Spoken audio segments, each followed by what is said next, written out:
Last night, couldn't sleep. I spent a lot of time like staying up, like looking at random crap on the internet, and I came across this story, this post about underground civilizations. They exist with their own community, their own economy, whatever, and they're like below the surface of, you know, really busy cities and stuff like that. This is called Vegas Tunnels, and this is from Channel 5. Let's go. Think you got time?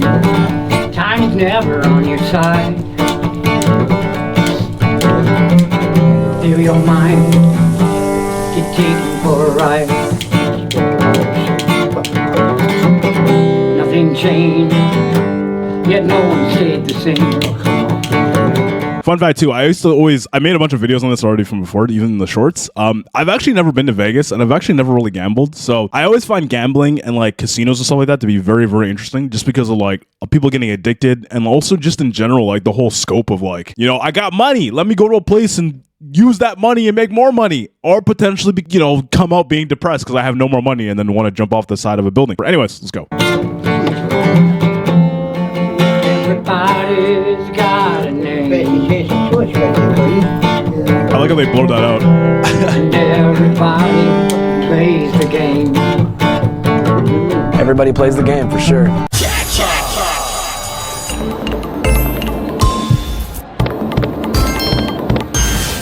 Sin City.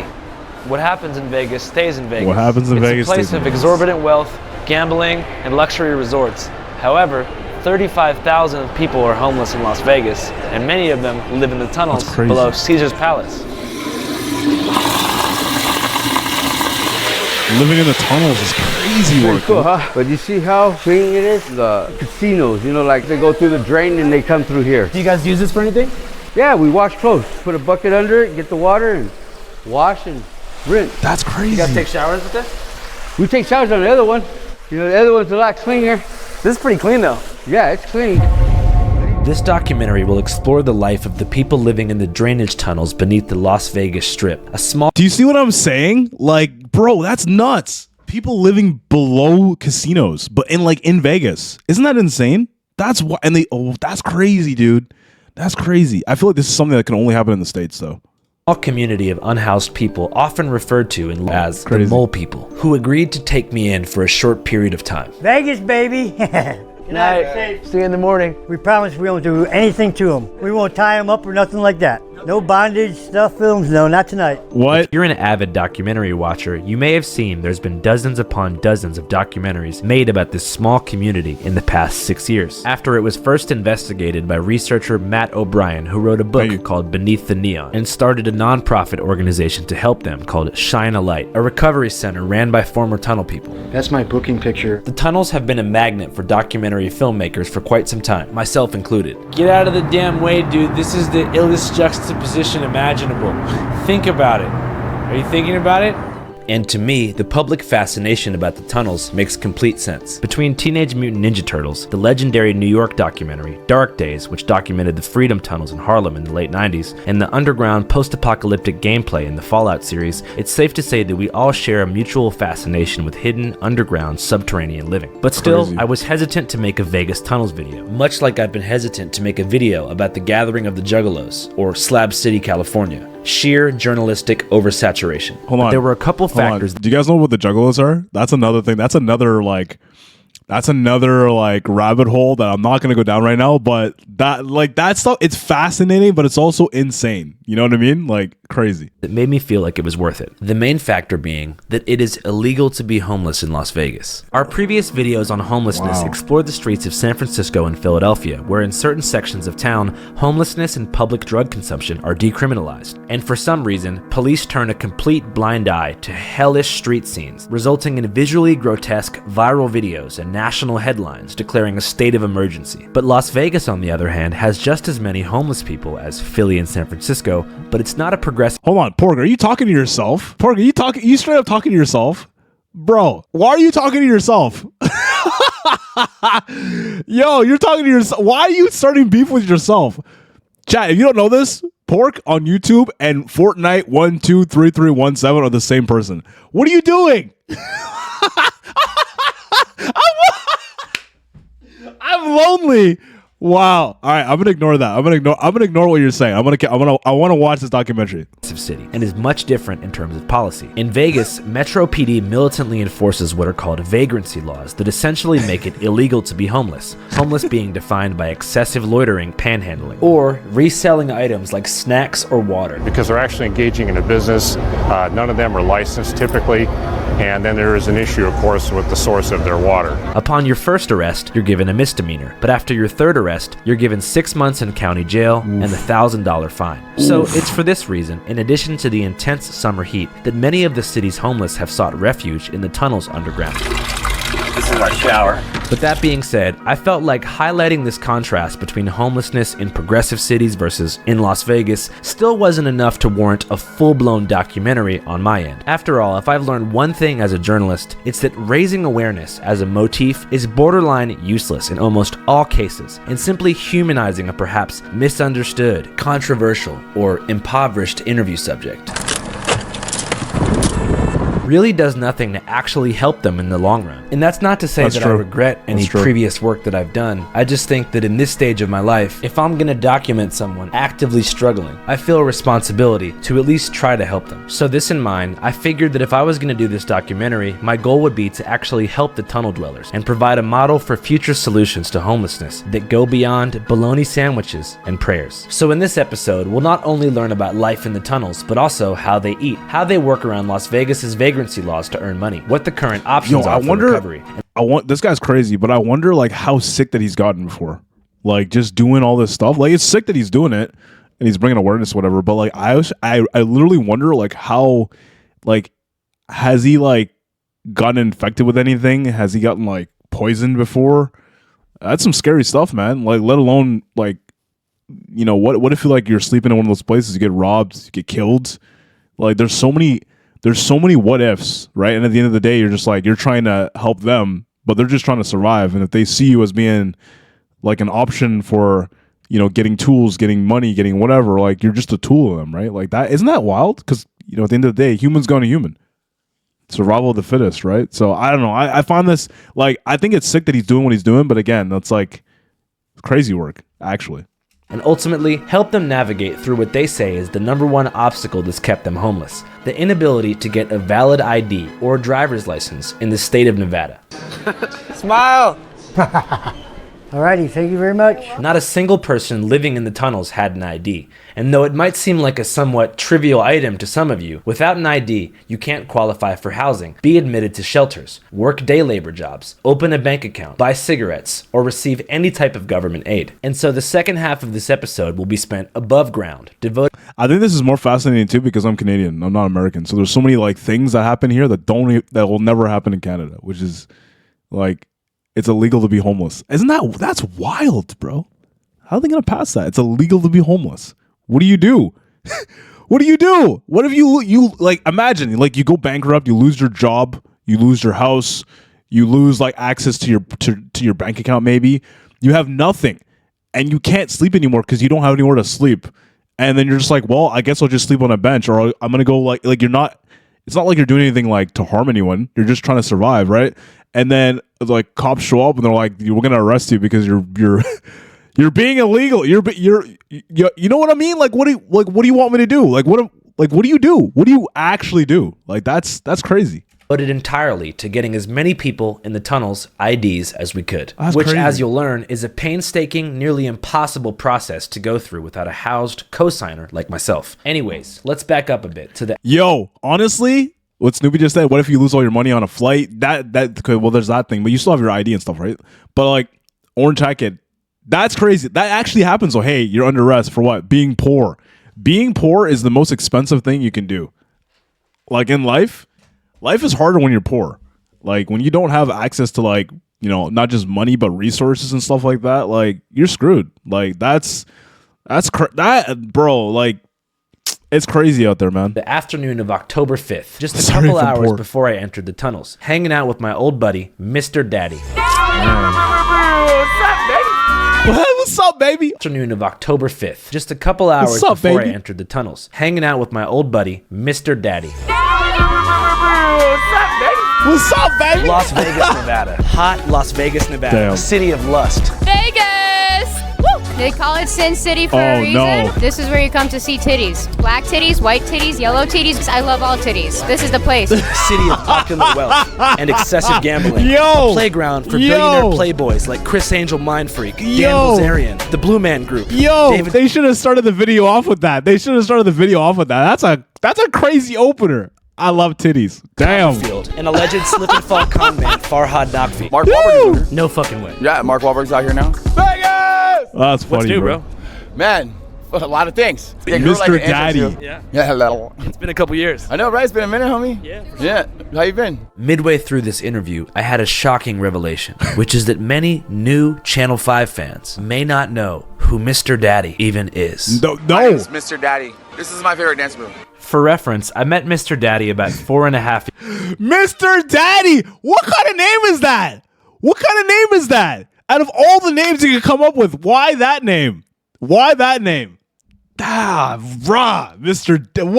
Daddy. This is my favorite dance move. For reference, I met Mr. Daddy about 4.5 years ago when I Yo, was shooting on. Chat, we gotta make that a thing. We gotta use that for later on. If this guy is actually who I think he is, Mr. Daddy, the character, like it's gonna be a thing, bro. Fremont Street in Las Vegas for a show called All Gas No Brakes. So you've never done drugs before? Do you want to? Because I got the Pepsi challenge. What's that mean? I mean, I got Coke. Yeah. Have you ever boofed before? What? This was one of the first. Yo, bro is tweaking. I feel like this works so perfectly because we've been playing Schedule 1.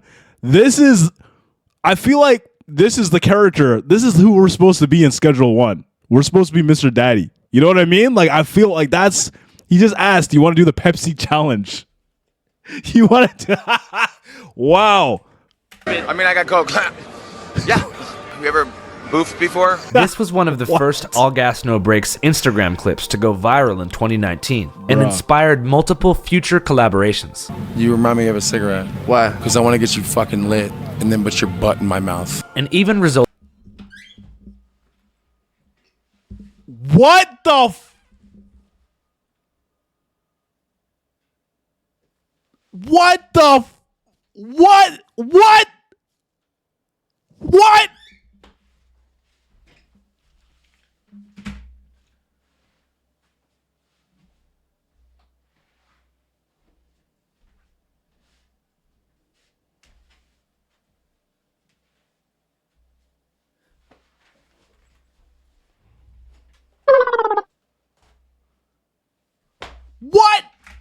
What did bro just say?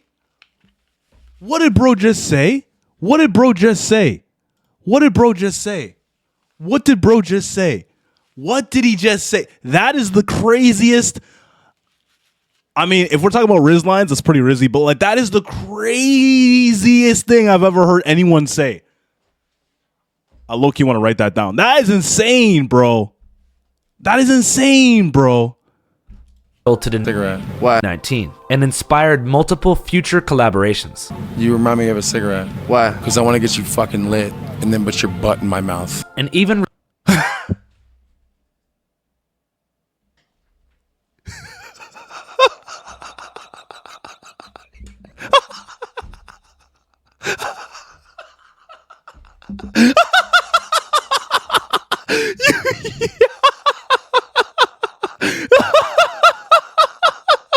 Yo, bro, hold on.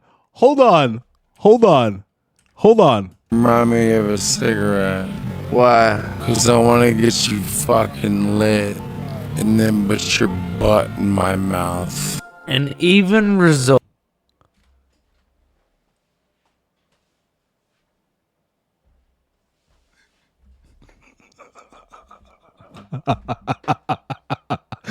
Yeah, that's the definition of crazy work. That is the definition of crazy work. Definition. Yeah, this is gonna be a short. I gotta make that. Someone clip that. That's Resulted gonna in be good. Mr. Daddy hosting his own segment, and after the country shut down for COVID, we even took the show virtual. We all glow boys, yo, glow side, her side, glow. Hey, yo, Turp. Hey, yo, Turp. If Corona doesn't take you out, can I?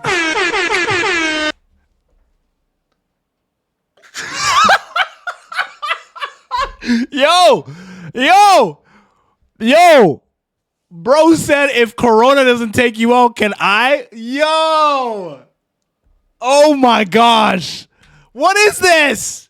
Her side, glow. Hey, yo, Turp. If Corona doesn't take you out, can I?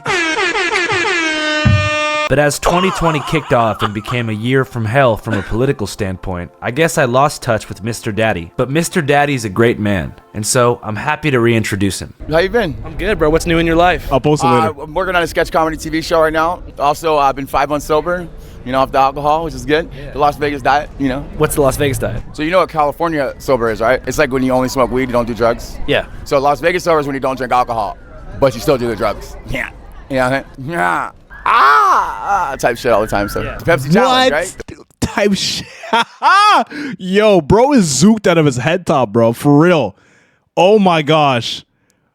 What's going on with you? Just in Vegas making a documentary. Okay, on what? Like the people who live below the city in the tunnels. The mole people? Yeah. The mole oh, people. Shit. Are you going to go in there? Yeah, I'm planning to. That's sketchy as fuck. You went to Ukraine during the bombings and shit, so I guess the tunnels. I don't know, bro. That's just going to be scary as fuck down there. That's what I heard. I heard there's like thousands of people. They like snatch you up, do smut. Yo, you see that one dude just chilling? Hold on. That's what I heard. I heard there's like thousands of people. Yo, check out this guy. That's the main character. This is the W Mans right here. This is the W Mans. He's the one who knows everything.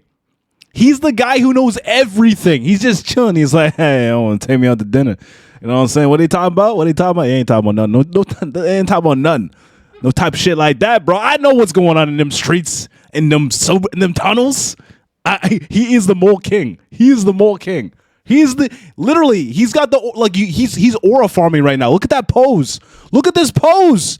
My boy's chilling there with his sleeves rolled up. Just got a little, what's he got in there? He's got I don't know what that is, a vape pen or something like that. But yo, he's just chilling. He's like, what? Hey, yo, this is a W editor. I'm not gonna lie though. He's ready to snatch some bodies. Oh my gosh, somebody's body is gonna get snatched. They like snatch you up, do smut films and shit. Yeah. Bring some lube, bro, because I don't think they got any down there. From what I could gather by the way Mr. Daddy explained the tunnels, they seem to exist as a no man's land in the local imagination, a forbidden place shrouded in dark mythology. Growing up in Seattle as a teenager, we had a place like that too, called the Jungles, a lawless tent city beneath Interstate 5 that we somehow grew up believing was full of psychotic child molesters and escaped prisoners who would happily strangle us with our own intestines if we so much as came within stabbing distance of their jurisdiction. Of course, in reality, the Jungles were just a pretty normal West Coast tent city, full of mostly down-on-their-luck drifter types. But because of the absurd rumor mill speculation and horror stories told about this forbidden place, we were essentially led to believe there were actual monsters down there, and I think the situation in Vegas is quite similar. It's just like a folklore kind of situation right here in Vegas, Like I've been here 15 years and I've never been in there and I don't really know anyone that's ever gone down there. I heard there's like thousands of people that have like these mansions set up and like you come in there and you get stabbed. Yeah, there's snuff films, like they'll come out at night, snatch your children, they'll give you pink eye, they got like solar panels. Well, I like how he's going from one thing to the most extreme thing. He's like, yeah, they'll give you pink eye. They'll snatch your children. They got solar panels. Like what? Like what? How does this even correlate? I mean, bro's like zooked out of his head top. You know this. His name is also Mr. Daddy. But like, you know what I mean? Yeah, exactly. Pink eye is the worst outcome. Not getting snatched and getting stabbed, or being harvested. Having your organs harvested, just getting pink eye. Pink eye is the worst thing you can imagine. Going into the sewers and seeing the mole people. And they get tax deductions from like selling people's jewelry and shit. I've definitely heard that they come out at night. They get tax reductions for selling people's jewelry. Also, bro, I'm not gonna cap. I'm this girl. I'm not gonna lie. I'm thinking about Toucan Sam. If y'all know what Toucan Sam is, I'm not gonna. Anyway, let's go backwards. Tax deductions. Children, they'll give you pink eye. They got like solar panels and they get tax deductions from like selling people's jewelry and shit. Tax reductions from selling people's jewelry and shit. Type shit. I don't know about that, my dude. I don't know about that one. I've definitely heard that they come out at night. Nah, it wasn't really that out of pocket. I mean, I just happened to look at this angle. I mean, I still think she's cute, but like this angle, I don't know. Like, chat, am I wrong though? Like, am I wrong though? Hold on, let me do this. Hold on, am I wrong though? Like, am I wrong though? I spelled toucan wrong as well. Am I wrong though? Like, is there not correlation? Like, am I wrong though? Like, is that Like, am I wrong though? Like, I see the we do not have the vision? I got the vision. I swear, like chat, I'm not even being mean. I'm just being honest. Yo, if someone said I look like an Oompa Loompa, I'd be like, probably, bet. Like, I'm not gonna fight you. You know what I mean? Yeah, you already know what I mean. You know what I'm saying. You know what I'm saying? Type shit. Night, and they either snatch children Like, off look, the she's still streets, cute. or like they'll She's still grab cute. you and they'll give you like diseases or other things. I've heard some fucked up things. Like, they're not real people. They're all like dismembered. It's all like a big incest ring of just rat people underground. Like, I've actually got a blowjob from one of them before. No. Okay, he said no. That was funny. incest ring of just rat people underground. Like, I've actually got a blowjob from one of them before. No. What have you heard? I look like Kermit. They're Hey, rapists, like they steal from you. Like Hey, even if hey. Kermit's a G. So, I mean, say what you want, but Kermit's out there standing on business. Kermit's standing on business. You know what I'm saying? Honestly, I probably look like Kermit more so when I shave, so it's all good. from my own mom. Hey, you guys talk about tunnel people? Yo, it's the main character. It's the main character. Also, why is he wearing an LA hat that's upside down? That's crazy. That's some like demonic shit, bro. Type shit. I've actually got a blowjob from one of them before. No. What have you heard? They're rapists, like they steal from you. Like even from my own mom. Hey, you guys talk about tunnel people? Yeah, we are. This I guy. live in the tunnels. What about? This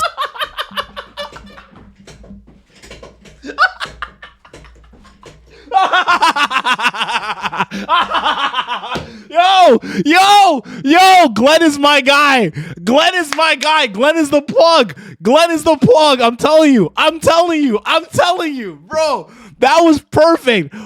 He needs an Oscar. Bro needs an Oscar. They're rapists, like they steal from you. Yo. Like even from my own mom. Hey, you guys talk about tunnel people? Yeah, we are.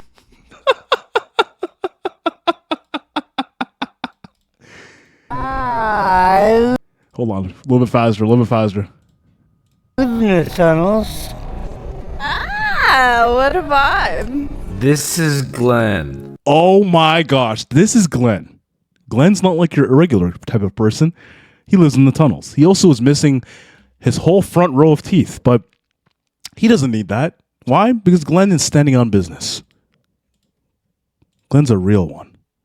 One of the longest living residents of the tunnels, who, thanks to the help of fellow YouTube-based journalists Tommy G and Brandon Buckingham, I was able to arrange a meetup with on the same casino bridge where I met up with Mr. Daddy. are the mole people real? Those are real. Do they eat the kids that they take at night? No. No. I've heard that they actually go blind because they never see sun. She's got a really prominent nose. I'm not kidding. Like, it's very prominent. I still think she's really good looking, though. Don't get me wrong. See, that's the thing. Like, most people want to say stuff like, oh, big nose, big ears, whatever, right? I still think she's hot. Like, I talked to her. Sunlight, so they're just always in the dark down there. I probably suck on her nose, I'm going to be honest with you. Nah, that's not true. Okay. But we do have snuff films down there. Oh, okay. Well, Yeah. that's always a good event to be invited to. How long have you lived there? I've been there since 2013. 10 years. Wow. Do you like it there? No, I don't. I'm actually leaving there. This week I should be out of there. What was keeping you in there? Drugs. Understandable. What kind of drugs? Just meth, marijuana. There's other drugs there, but I don't do them. The heroin, the blues. I don't mess with that. That's too hard. In our prior communication, Glenn said he would give me a complete tour of the tunnels Yeah, and Glenn's even a let me W, stay bro. overnight, as long as I didn't portray his community in a sensational or dehumanizing light, which I had no plans to. So we drove from the Las Vegas Strip to the western tunnel entrance, which is at the base of the Rio Casino. How many tunnels are there? Right here, there's 6. At the 6th way, they turn into two big tunnels. Is there anything Glenn harder than explains H? that while- Honestly, I think like anything mixed with horse semen is probably going to make it way worse, If you know, you know. While there's hundreds of miles of drainage tunnels in Las Vegas, the primarily inhabited tunnel is only about 1.5 miles long and runs from the base of the Rio beneath the Strip and lets out behind the Link Hotel. Do different tunnels have different rules, or it's kind of just one thing? Pretty much all the rules are the same. No stealing. Pretty much that's about it. Just respect everybody. No stealing. That's pretty much it. I mean, you can murder. You can, you could do a lot of other things that are really bad that I'm not going to mention, but you can't steal. Just no stealing. All right, no stealing. All right, bet. Say less, fam. Got you. Don't go to sleep. Don't go to sleep though. Don't go to sleep because you might, No stealing though. Don't steal people's stuff. What happens if you find out someone stole somebody's shit? We usually send them on their way, kick them out of the wash. Yeah. But you gotta be 100% positive that they stole it, you know? Yeah. Have you had to kick somebody out recently? Absolutely, yeah. What'd they take? Yeah, I believe a speaker. I think it was a speaker and a phone. Yeah. Andrew, by the way. Andrew. What's your name? Andrew. Andrew. 2 Andrews. I go by Drew. Hell yeah, sick. How long have you been playing guitar for? I picked it up in 1983. Yeah. And I was kind of old for I was 18 by then, and usually kids in the 70s are, 14, 15, and yeah. Got some good songs. You make your own music? Our jobs. We got an ad, chat. We got an ad. You know what I like about this though? It's real. You know, like it's obviously there's an aspect of it that seems surreal, but like this is truly stuff that does happen, and I think it's really cool that we were able to see this as a documentary and not have it be something that's crazy, like sensationally, like just something that's whack. It's like not the realistic thing that's going on. Gives some true awareness to it.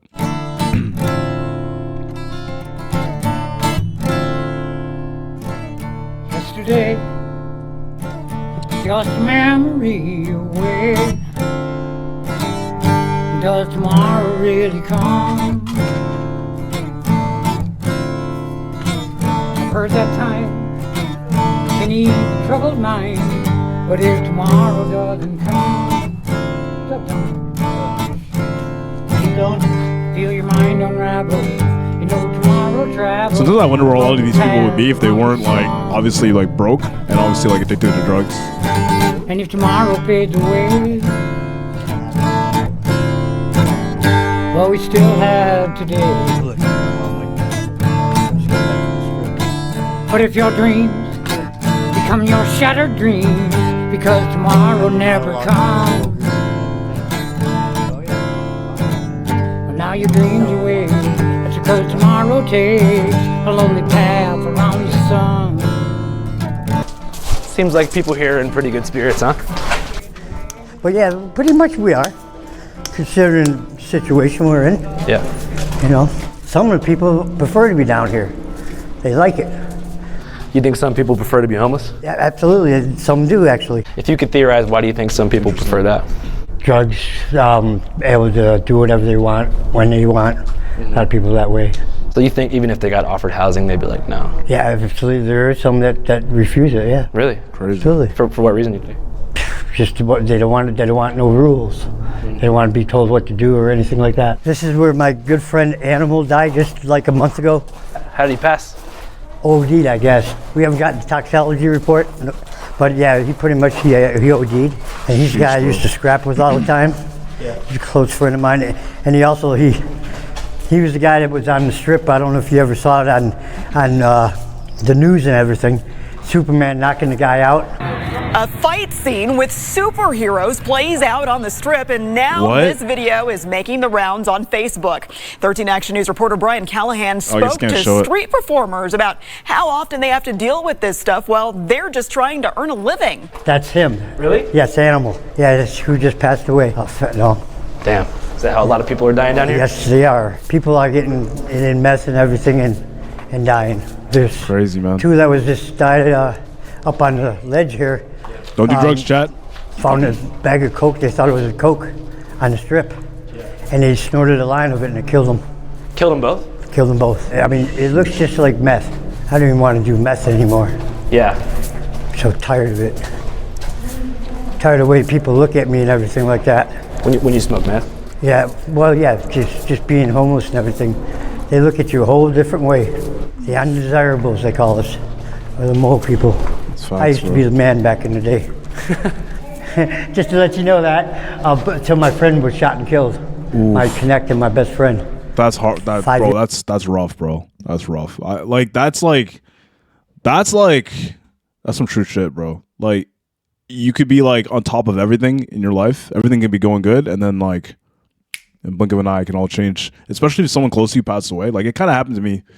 With like, you know, having family members pass away and stuff like that, it really changed your perspective on a lot of things, and you can easily go down this really dark pathway that a lot of people probably don't even understand, right? So it's that's a rough thing, man. That's a rough thing. It's sad, dude, because it happens to a lot of people where they just like they're genuinely, you know, on the right path, on the right trajectory to doing everything right in their own life, getting after what they want, and then something could easily make them slip up. Sometimes something big, sometimes something very small, and then can kind of just lead down this really dark path. So that's another reason why I find this kind of interesting. Years ago. This doesn't seem as scary as people were saying up there. It's not at all. Yeah, I mean, you're going in the back, there's a lot of good art back there. The art gallery, and then a lot of people from all over the world come in and to look at the art gallery and video. Yeah. You think it's cool if I sleep here for the night? Absolutely. There's plenty of room. You crash out and get up in the morning, and some people say that there's spirits and everything in here. I've never personally myself saw one, but a lot of people have said they saw them. Or it could be really good drugs. Glenn explains that much of the spirits they say that are in the tunnels aren't the spirits of dead children that were in snuff films or anything, but of homeless people that have died during floods. After all, the original purpose of these tunnels was to allow rainwater to drain and to prevent the streets of Las Vegas from flooding. But now, every time it rains in Vegas, someone dies in the tunnels. Police do post warning signs around the tunnels and washes before these major storms, but Bankhart says sometimes that's not enough. 3 years ago, 4 people died at the Swenson tunnels, and I knew 3 of them. The water comes so fast and catches them off guard. So water rushes down this whole thing? It gets up about around this high, usually about that high. But it's gotten higher, and the higher it gets, stronger it is. So if you're passed out or something, you could drown? Oh, absolutely, yeah. But we always warn each other about that. Yeah. And but when you're trying to get your stuff out and everything, that water comes, you can be washed away. Come on in your bed. You crash out over there for the night. We'll put your bed up over here. You lay down and try to get some sleep, because first night here, you might want to keep one eye open. You never know. Just kidding. Sure. You'll be safe amongst us. Yes. Yeah, I feel like you guys will look after me. Yes, we will. All right. It's a pretty nice place to chill. Thanks for the comfortable bed, guys. I appreciate it. No problem. It's actually more comfortable than I thought it would be. Got a cool, like, 5-inch cotton pad right here. It's nice and cool. It's about 110 degrees outside, so it's better to be here than up there for sure. I guess you guys meet me back here in the morning. We'll give some food out, go to the scrapyard, do a bunch of stuff. See you guys in a bit. All right, bye-bye. Any last words? Vegas, baby. Catch you guys in a bit. We do have a championship team now. See you in the morning. See you in the morning. We promise we won't do anything to them. We won't tie them up or nothing like that. No bondage, stuff films, no, not tonight. What the? Someone said, what the hell is wrong with you? Bro, this is crazy. Walking dead with nothing left to lose. I'll post this chat out. I'll post up this link for you guys if you want to see it. I'll put it in the Discord. 1 second, I'll do it right now. For those of you who want to watch the whole thing, I don't think I'm going to watch the whole thing right now. We'll watch like a little bit more. But where is it? Where we got it? It's over on. I put it in the random section for those of you who want to see it. Where the heck is the random section? Where is it? Where is it? There it is, right there. Boom. So there it is right there if y'all want to see it. We'll watch a little bit more, and then I'll switch it up a little bit. Who's still here? Who's still here, by the way? Also, Snoopy says it's laggy. Is it still laggy, or is it nah?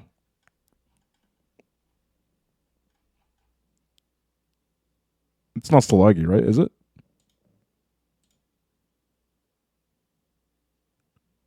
It's not? Okay, good. Good. All right, cool. And no one left to blame.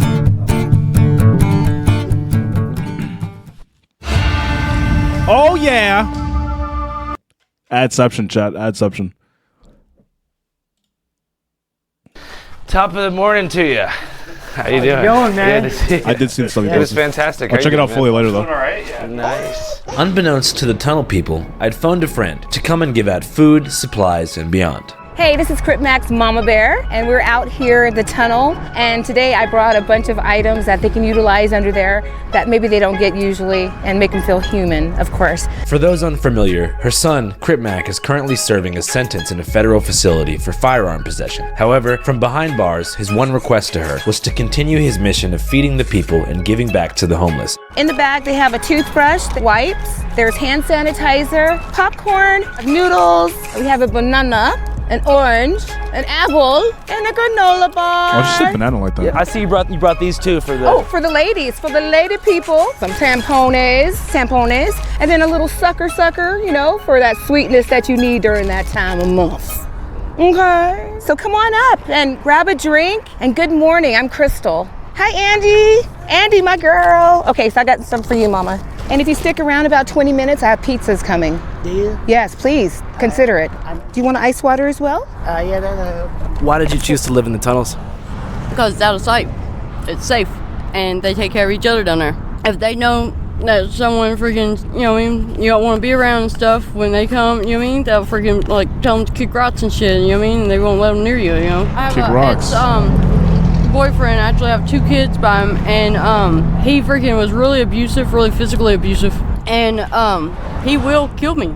And he showed back up after like about 2 years.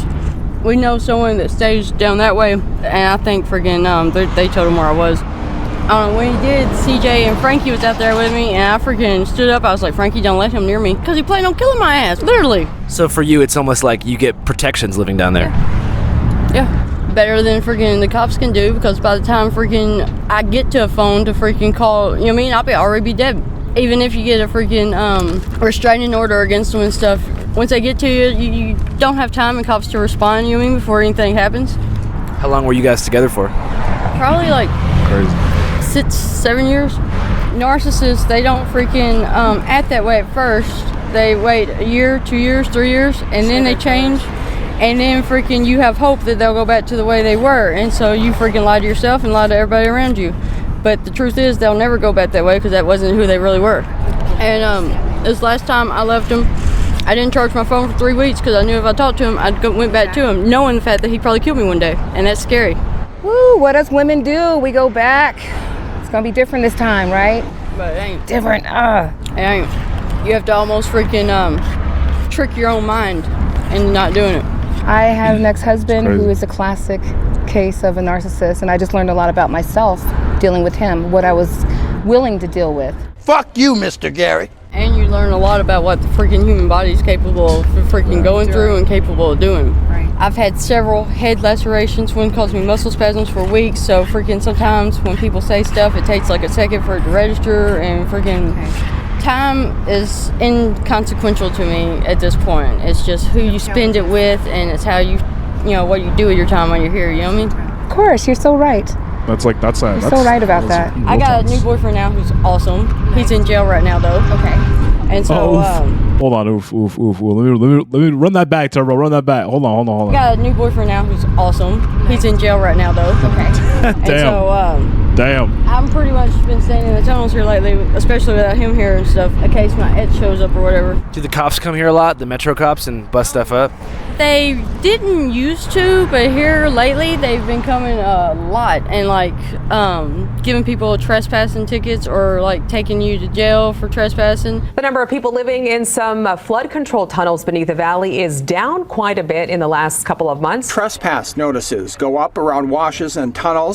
Which if you don't have a warrant, you usually get out in like 4 hours and just have a court date. But if you have a warrant, you usually do at least 3 days before you get out. I overheard you guys talking about IDs earlier. Do you have an ID right now? Well, for one, I never had an ID in this state, so I have to get my birth certificate from another state, and then you have to have 2 forms of ID to get your social security card. So then I have to get some kind of paper from the hospital, and then that with my birth certificate, I can get a social security card, and then with my social security card and birth certificate, I can get an ID. As she explained, when you have no documents to your name, the arduous process of getting an ID in Nevada begins primarily by retrieving a printed copy of your birth certificate from your home state, which, just to request, from the state of Tennessee, for example, where the woman we interviewed was born, requires a photocopy of a government-issued ID card to verify to the records office that it's really you asking for your own birth certificate. And if you have no way to prove it, you can't get it. However, there is a service called Vital Check that allows you to circumnavigate the verification process, but it requires a physical mailing address and a $45 credit card deposit. So much work. $45, right? So I'm going to give you the money for that. I want to do that, but I'm actually going to make it $55 because who can't use an extra 10, right? 55 is a good number. Acquiring the birth certificate is just the first step. From there, if you have no home address, you have to get a receipt with your name on it from an in-state medical provider, which usually means going. Wait, $10 nothing. Did they just show $354 for what? Receipt with your.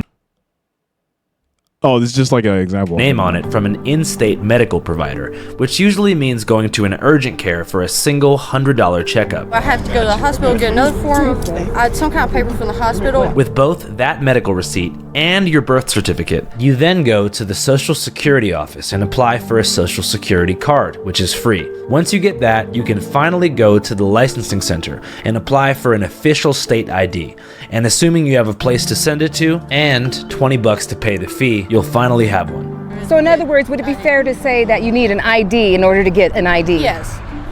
Basically. How does that make sense? Okay, you say the first thing we need to get the $45 for Tennessee? Yeah. Okay, I'm gonna be back in a week and we're gonna get that taken care of for you. I'm putting it out there, and in your name is Bird, and I remember it, and I'm Crystal, and we'll take care of that. The first step I'll help you with. Thank you. Okay, you're welcome. Let's get some more stuff here. Pizza! Anybody want pizza? We got pizza! Bro, that's so much stuff, man. It's crazy. Go get your pizza. Ow! Glenn is dancing. Come on, dance with me, Glenn. All right, no more for you, Glenn. You're emptying my whole pack. I wanted to interview some more people who lived in the tunnels. They seem to be a pretty tight-knit community, and one that looks after one another. Thankfully, Mama Bear was already more or less acquainted with the power couple of the tunnels, Andy and her boyfriend, Boxer, who's kind of like the bouncer of the underground. My real name is Jesus Martinez, but everybody calls me Boxer. I don't like people who come down and hurt people, you know, rob them or rape or whatever, you know. That's not cool. You're not right, you know. I gotta make sure to let them know, hey, you might be a crazy lunatic.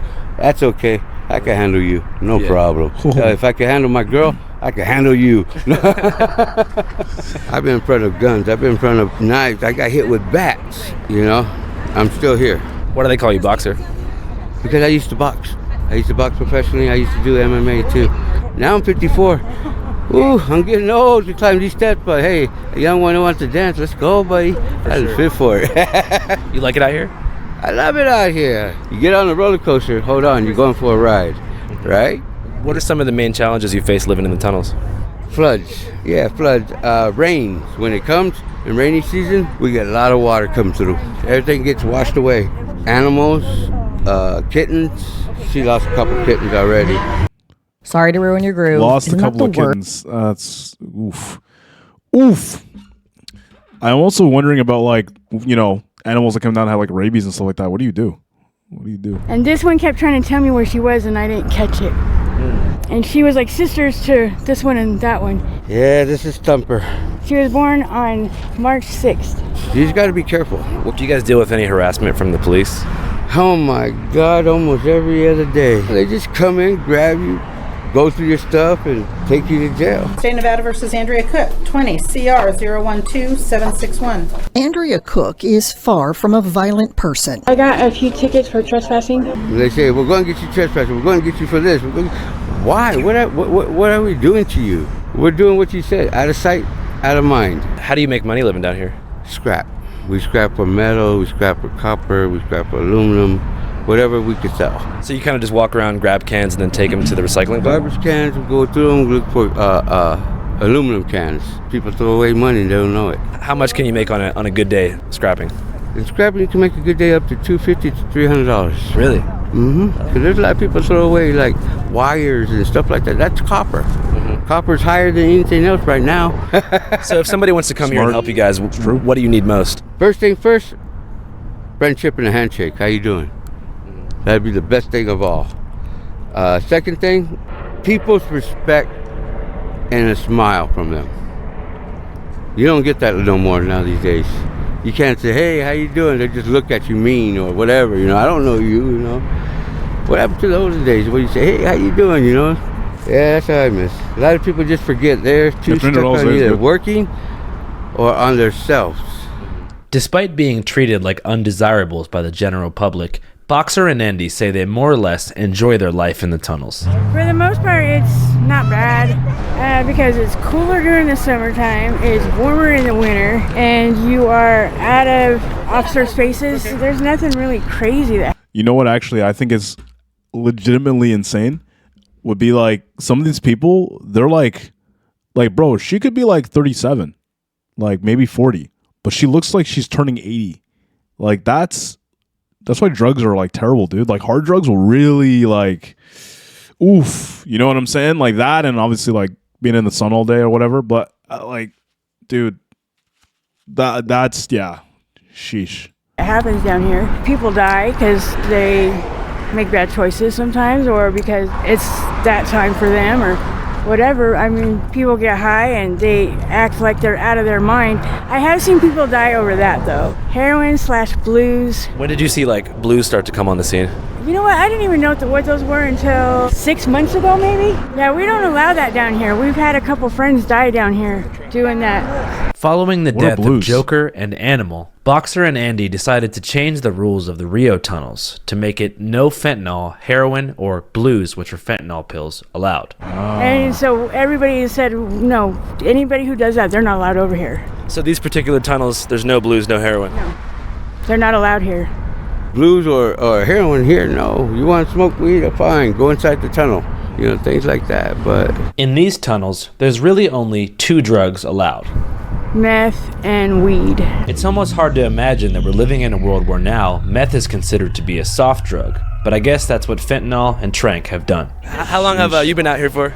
Too long. Good intentions, just really poor choices, I guess. Following a man. How many years ago was that? Like 6, maybe 7. 6 or 7 years? Unfortunately. How come you say unfortunately?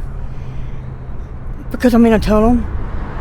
Help asked me, they were like, do you have any mental issues? And I live in a tunnel. What do you think? We try to be a good group of people and help one another and like, you know, do what we can, but like we're still the undesirables, you know. If you get back to a certain area back there, you can dig and dig and dig. It's not concrete, and they call it the graveyard. A lot of people were killed and buried out there. What do you think were the biggest factors that landed you on the streets? Well, we come up here, I just bought a truck with my taxes, and we come up here and we did like day labor all the way from Alabama or Mississippi to here. My truck had a clean title to it, and it didn't have a tag on it, so when we got pulled over one day, they wound up towing it, and I just couldn't get it back out. It just cost too much money. So what happened next? We were here on the streets. We were doing good until then, but they noticed that the tag was out of date, and they pulled us over. Do you have any plans for the future? Of course. Get off the streets. If I can get my ID, like when I got here, my purse got stolen. It had my license, my social security card, it had everything in it. And if I had my ID, I'd be working. Not to say I wouldn't be in here, but I'd still be working. Yeah, we talked to Jay as well, and it seems like it's pretty hard to get an ID when you're living on the streets. It really is. It's very hard. Bro, like that's the part that's kind of even more complicated as well too. Like your ID is everything. Like we live in a day and age where if you lose like your like people like especially with like AI and stuff like that, like anyone could say that you're you or whatever, right? But like you lose your identification, like that's kind of, you know what I mean? It's sheesh. And again too, like for me when I look at this stuff, because I like, you know, being homeless doesn't mean like it's only in one specific area. Like in Toronto, there's a lot of homeless people as well too. But it's very easy to look at someone and be like, you know, you're below or you're less than whatever, when you don't realize they probably had a lot of things that happened in their life that set them up to being put in this situation. Obviously, you'll have people who are just genuinely insane, who are, you know, kind of danger to the public. But like, man, like it's rough, man. Especially right now in these day and age, like that, like especially with all these like tariffs and stuff like that are going on, like just with like in the whole world, right, bro? Like, there's a lot of people who are struggling financially, who are just like they didn't choose to do this, but they end up in this situation because they can't afford food, they can't afford paying bills, they can't afford, paying rent, shelter and stuff like that too. Like it's easy for it to go downhill really quickly. And I think like every now and then it's cool to like see stuff like this, to know that like, for me anyways, like I'm a perfect example of this, where I'll think like it's the worst case scenario, like things aren't going, well in my life and blah, blah, blah. But it's like, I'm still here streaming. I'm still here, whatever. Like there is still have a roof over my head. So it's important to be thankful for a lot of stuff where you could be like, I'm not good enough, I'm not this, I'm not whatever. But you see this stuff kind of happening with other people who living in a tunnel, bro. Like that's crazy work, man. So, I think it's important to kind of recognize just how rough life could be, but also every now and then, if you see someone struggling, like it's important to kind of be like, offer something, or even just be nice, right? Because I think that's one thing that's missing in the world, like being a nice guy, being a nice person. Let me read what the chat's saying. What are you saying? We saying chat? No one's saying anything? All right, bet. Let's go. Also, yeah, I'm going to watch only a little bit more of this, and then, I posted the video in the Discord if you want to see the whole thing. But we'll probably watch like maybe another 5 or 10 minutes more, and then I'll switch it off. Card had everything in it. And if I had my ID, I'd be working.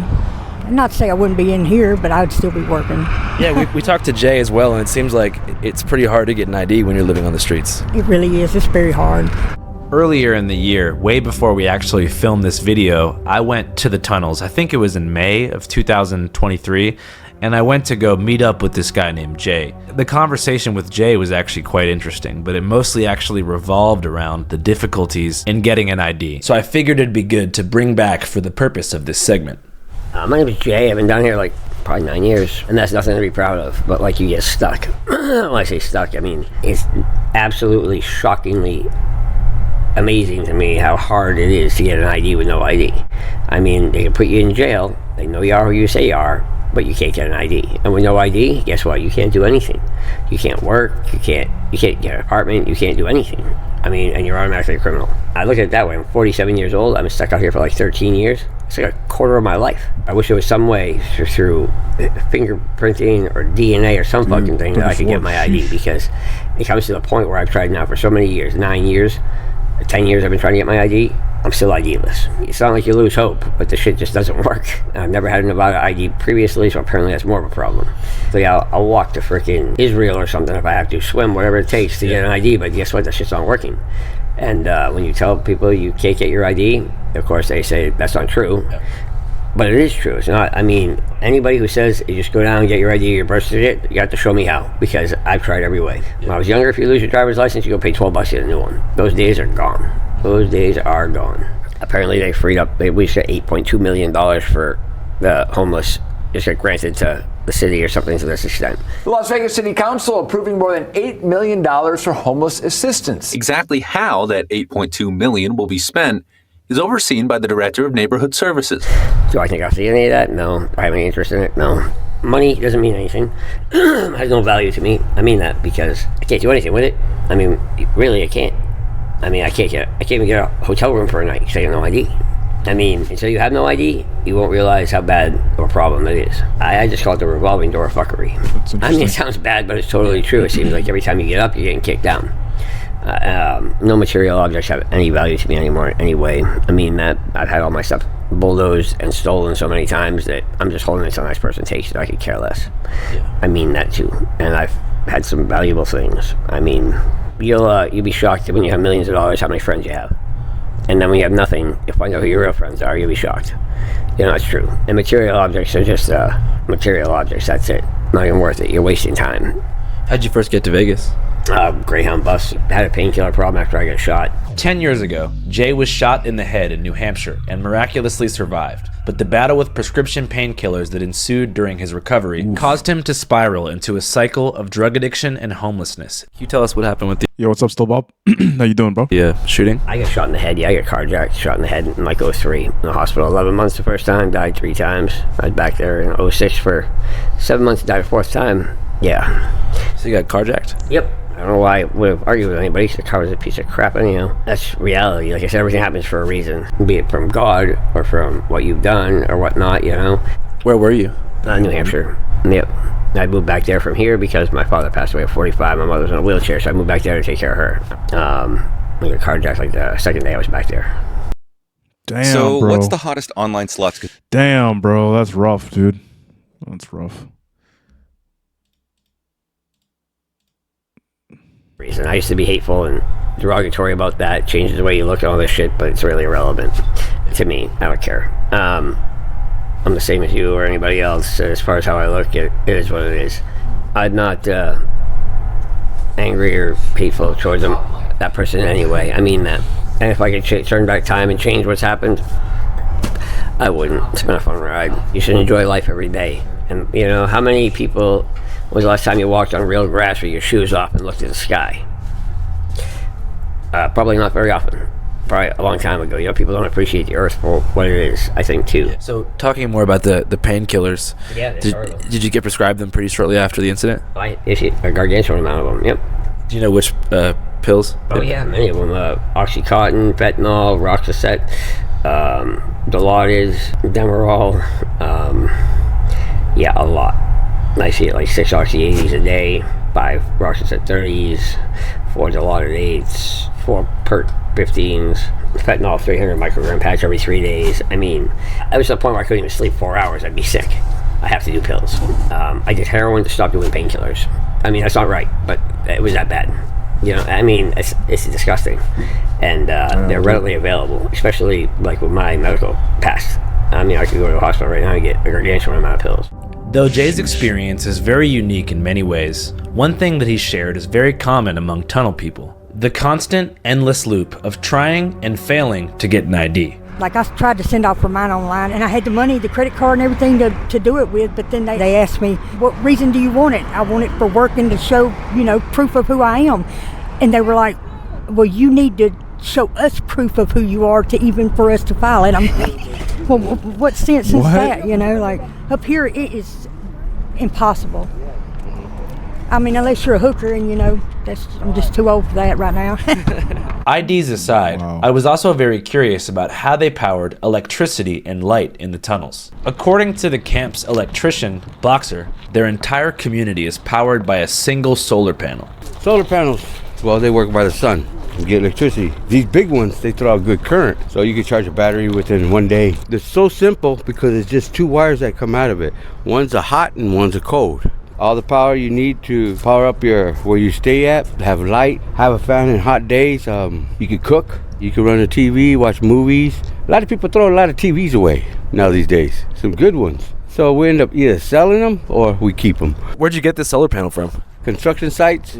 It's just because they're cracked, they say, okay, it doesn't look good. We gotta have a nice clean glass. So they change them. Yeah. And these are perfectly great.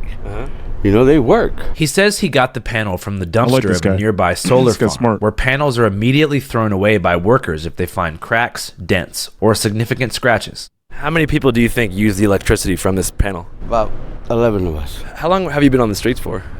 Man, I've been on the streets since I was a kid. Never thought I was gonna live to 54, but the man got plans for me, so I'm here. You were on the streets when you were 12, bro? I was a abused child. My mom's family didn't like me because my grandparents raised me. So my mom put me up for adoption. And after being put up for adoption at 9 years old, Boxer entered the foster care system, mostly bouncing from group home to group home, until eventually he was kicked out and left to fend for himself alone. Yo, this is a good-ass documentary. I don't know about y'all, but like, I'm invested, bro. On the streets at age 12. I was gonna ask you, where'd you grow up, man? I grew up in Emerald City, the city, downtown Seattle. That's where I'm from. Really? From downtown Seattle, yeah. You know the first city sunk, right? Yeah, back in the day, the Great Seattle Fire. Right on top 1912. We're built right on top of it. Yeah. They say if we have one more bad earthquake, Seattle goes under. Good reason to stay in the tunnels then, huh? Exactly, for the tunnels. Like they say, what happens in the tunnels stays in the tunnels. Hey, these tunnels go in deep. Some bad people down there too, you know, that escape from prison or whatever, and they can't catch them because they're in the tunnels, you know, because it's dark. So a lot of people got to be careful when you go into a tunnel. Yeah. If you see people there, you need to get permission if you can enter a tunnel, you know, because this is their home, you know.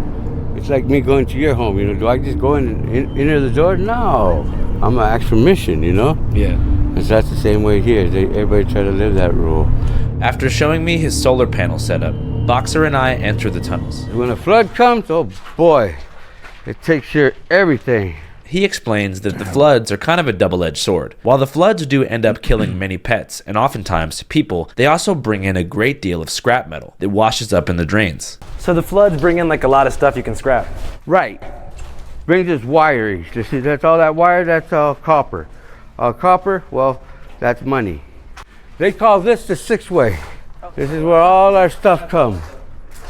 What do you think's like the most valuable thing that you found down here? Oh man, you'd be amazed. I found up to knives, I found the swords, I found the axes, I found watches, jewelry. Yeah.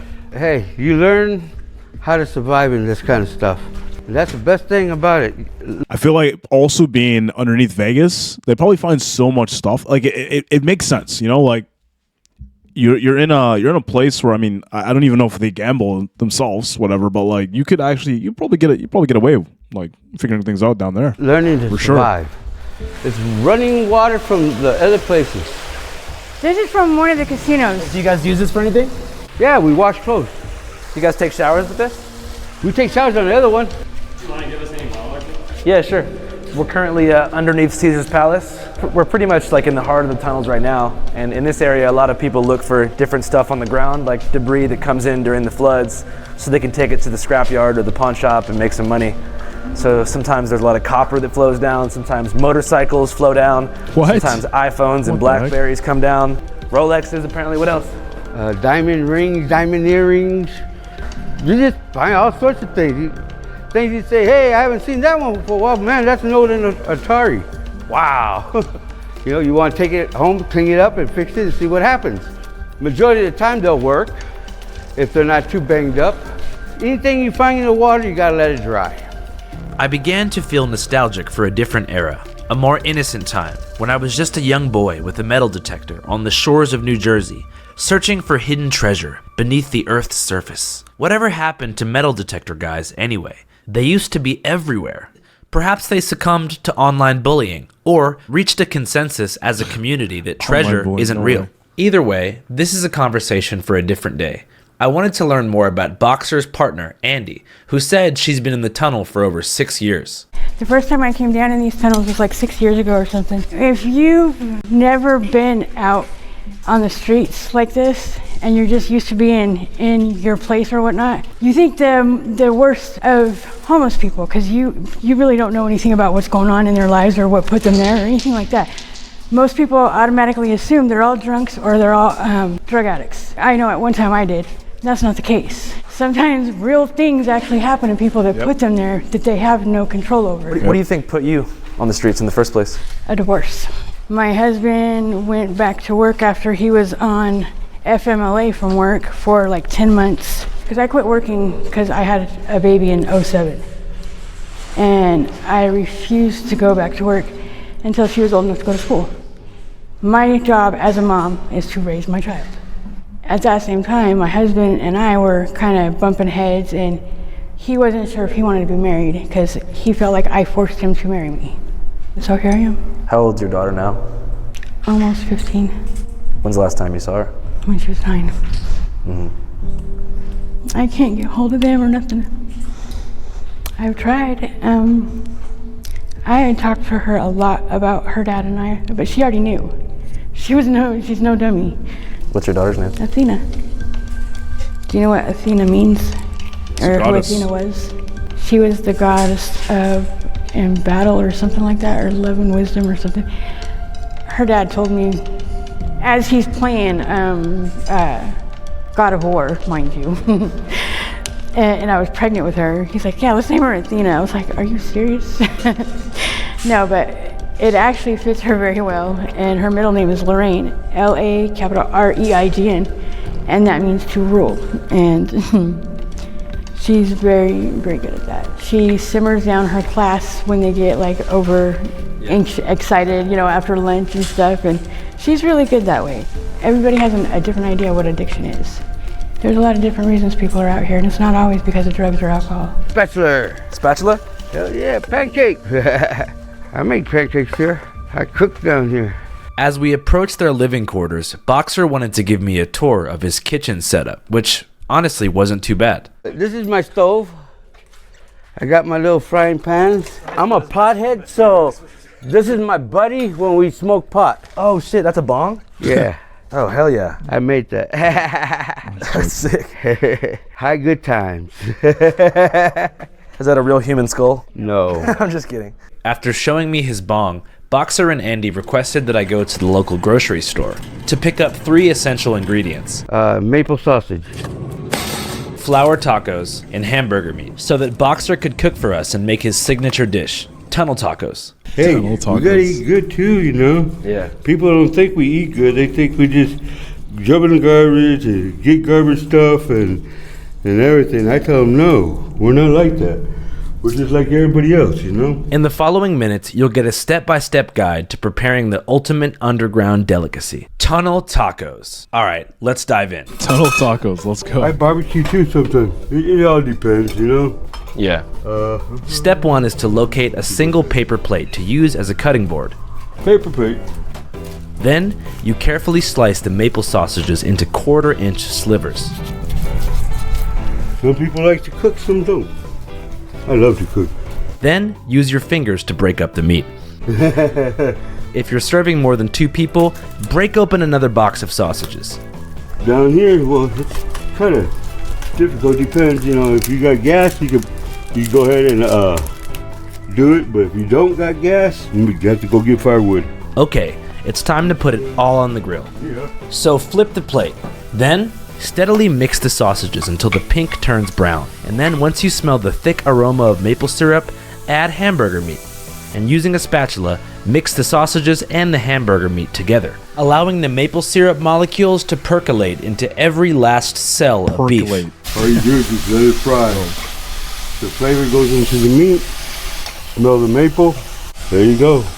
Allow the meat to stew for about 2 minutes. Then, using a separate pan, heat up the flour tortillas. And assuming that you don't run out of propane, nothing else drastic happens, it'll be taco time. Scoop the meat into a tortilla and eat up. It's delicious. My first tunnel taco. Made straight from the house. Oh, and I forgot. Rule number 1. Don't think about germs, bacteria, or other foodborne illnesses. babe. They aren't real. That is bomb, They dude. are Thanks. real. I appreciate it. Quick, simple, easy to go. Yeah. Boom. You got your nice flavor. You have to throw all this ingredients in it. Yeah. With the flavor of the beef and the flavor of the He said it too. Don't think about diarrhea. I mean, don't think about germs. My only request is that if you make this at home, for yourself or for company, juices are so good. Give credit where it's due. The Rio tunnels. As I relaxed and digested the tacos with Boxer and Andy, Glenn, who first brought me into the tunnels the night before, sat down to kick it. Earlier, he'd mentioned that he'd be out of the tunnels by the weekend. I'm actually leaving there. This week I should be out of there. But he was still there. I wondered what He happened. was still there. So do you plan to stay here in the tunnels? No, I'm getting out this week. Where are you going?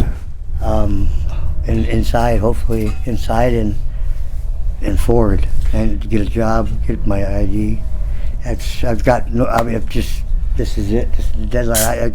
I gotta get back on the streets and get my life back together because I can't do this. For many reasons, I want to do it. You know, I want to get back in touch with my children. You know, back into their lives. I hope, and get my shit together. And my daughter. It was the last time I talked to her. It was her 16th birthday, and I went to jail. I was supposed to wire some money, and I made some money on the strip selling water. But when I stayed for $5 more I needed, and I wired this money, and cop got me and arrested me. I had no bail bench warrant, and he didn't want to take me to jail when he found out that I was supposed to do that for my daughter, because she must have had a daughter. But he couldn't do nothing about it because no bail bench warrant. I have to go in. He already called it in, and I have to go see a judge. Well, the judge looked at it when she said I had 124 prior trespasses and slapped me with 2 6-month sentences for a year for trespassing, a year in county for trespassing. So he told me, well, what makes you feel any better? I won't take your money. It'll be there when you get out, and you send it to her. I said, it's already too late. Yeah. You know, she was supposed to go on this trip for her birthday, and Daddy let her down again. I said, she probably won't ever talk to me again for the rest of my life. And haven't talked to her since. She just turned 23, but she has reached out the last couple months ago to a friend of mine on Facebook twice. Well, man, I think if everything, you're saying works out, like if you get out of here, you get a spot, you get a job, I can definitely see you reintroducing yourself to your kids' lives, man. Oh, absolutely. That's all. The main thing I want to do is my kids. That's all I ever wanted to do in my life was watch my kids grow up. And unfortunately, it was something that was taken from me. I found Glenn's notion that the ability to be there for his kids was taken from him by an external force to be somewhat strange. After all, he is a human being with free will, and he said his 23-year-old daughter had tried to find him on Facebook multiple times. But it seemed like there was something deeper within Glenn that was stopping him from taking that step and keeping him underground. Everybody has a traumatic experience and got him here in one way or another. Something very, very traumatic has gotten him here. And to get out of that here, it's not an easy task. It's almost impossible without having someone behind you, a sponsor or a family member that really cares. And you got to have someone there behind you, backing you up. Yeah. Otherwise, it's just losing. I haven't seen nobody ever do it on their own by themselves. It's an impossible task. This in mind, I wanted to figure out how I could help Glenn in a real, tangible way. My first idea was to take him to the DMV and get him an ID, but apparently there was a 3-month wait time for appointments. You gotta have a phone, you gotta make an appointment. It's 3 months wait. I mean, to wait that 3 months, I mean, what am I gonna do from now to 3 months, you know what I mean?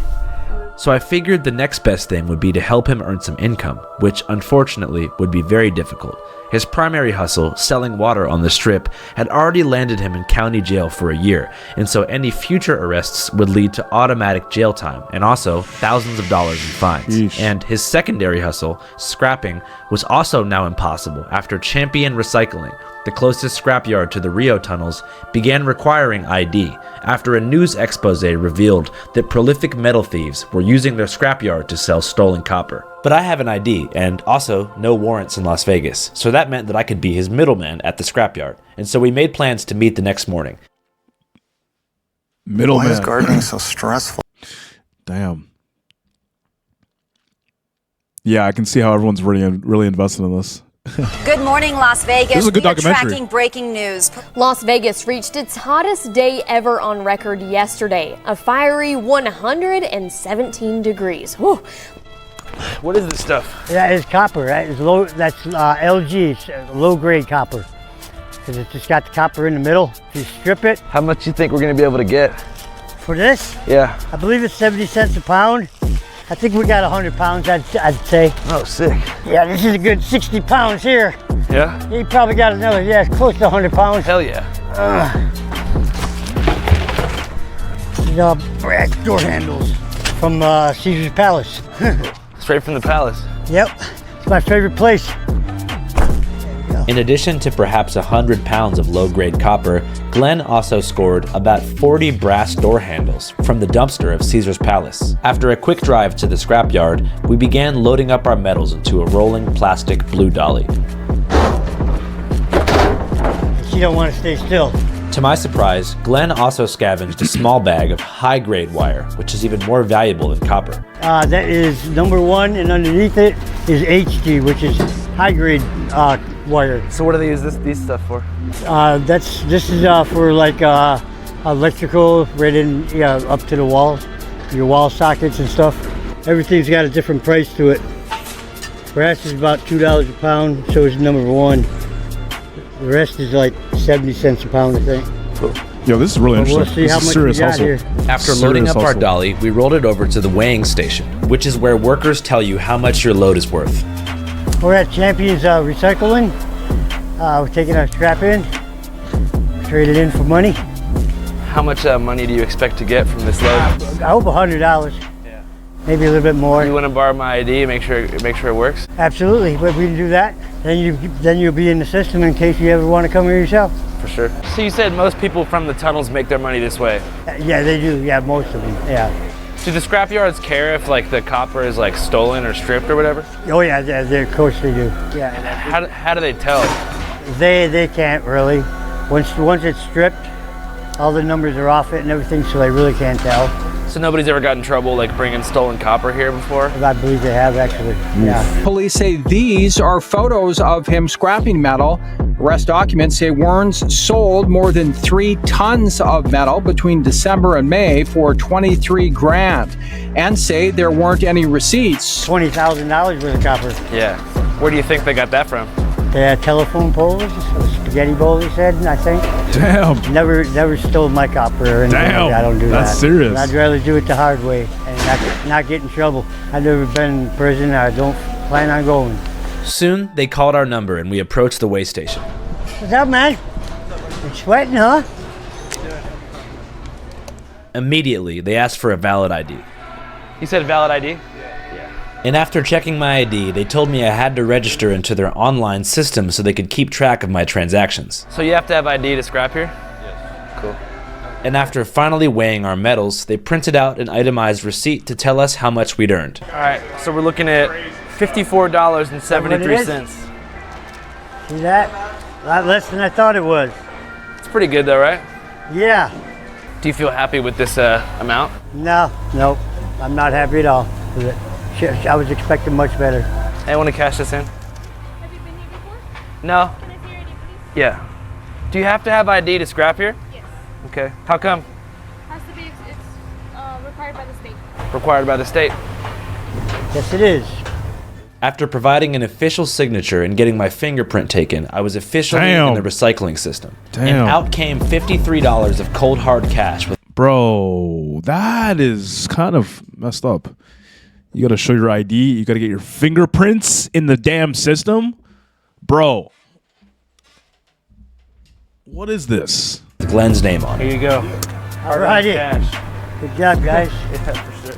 That's how good days, bad days pay. How do you plan to spend that bread? Like I said, I'm going to go get some clothes, some shorts and stuff for the summer. Yeah. I got nothing. This is hot as heck.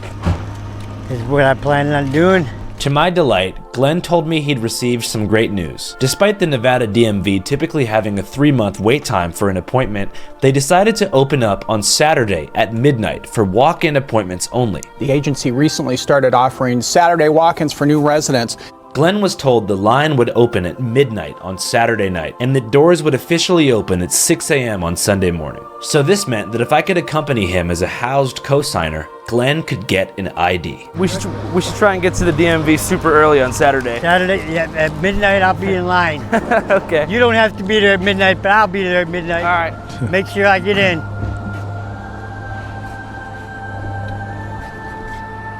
Yo, this puts so much into perspective. It's crazy. It's also, I know I said crazy like 20,000 times, but like, bro, like these aren't even young people. They're like old AF.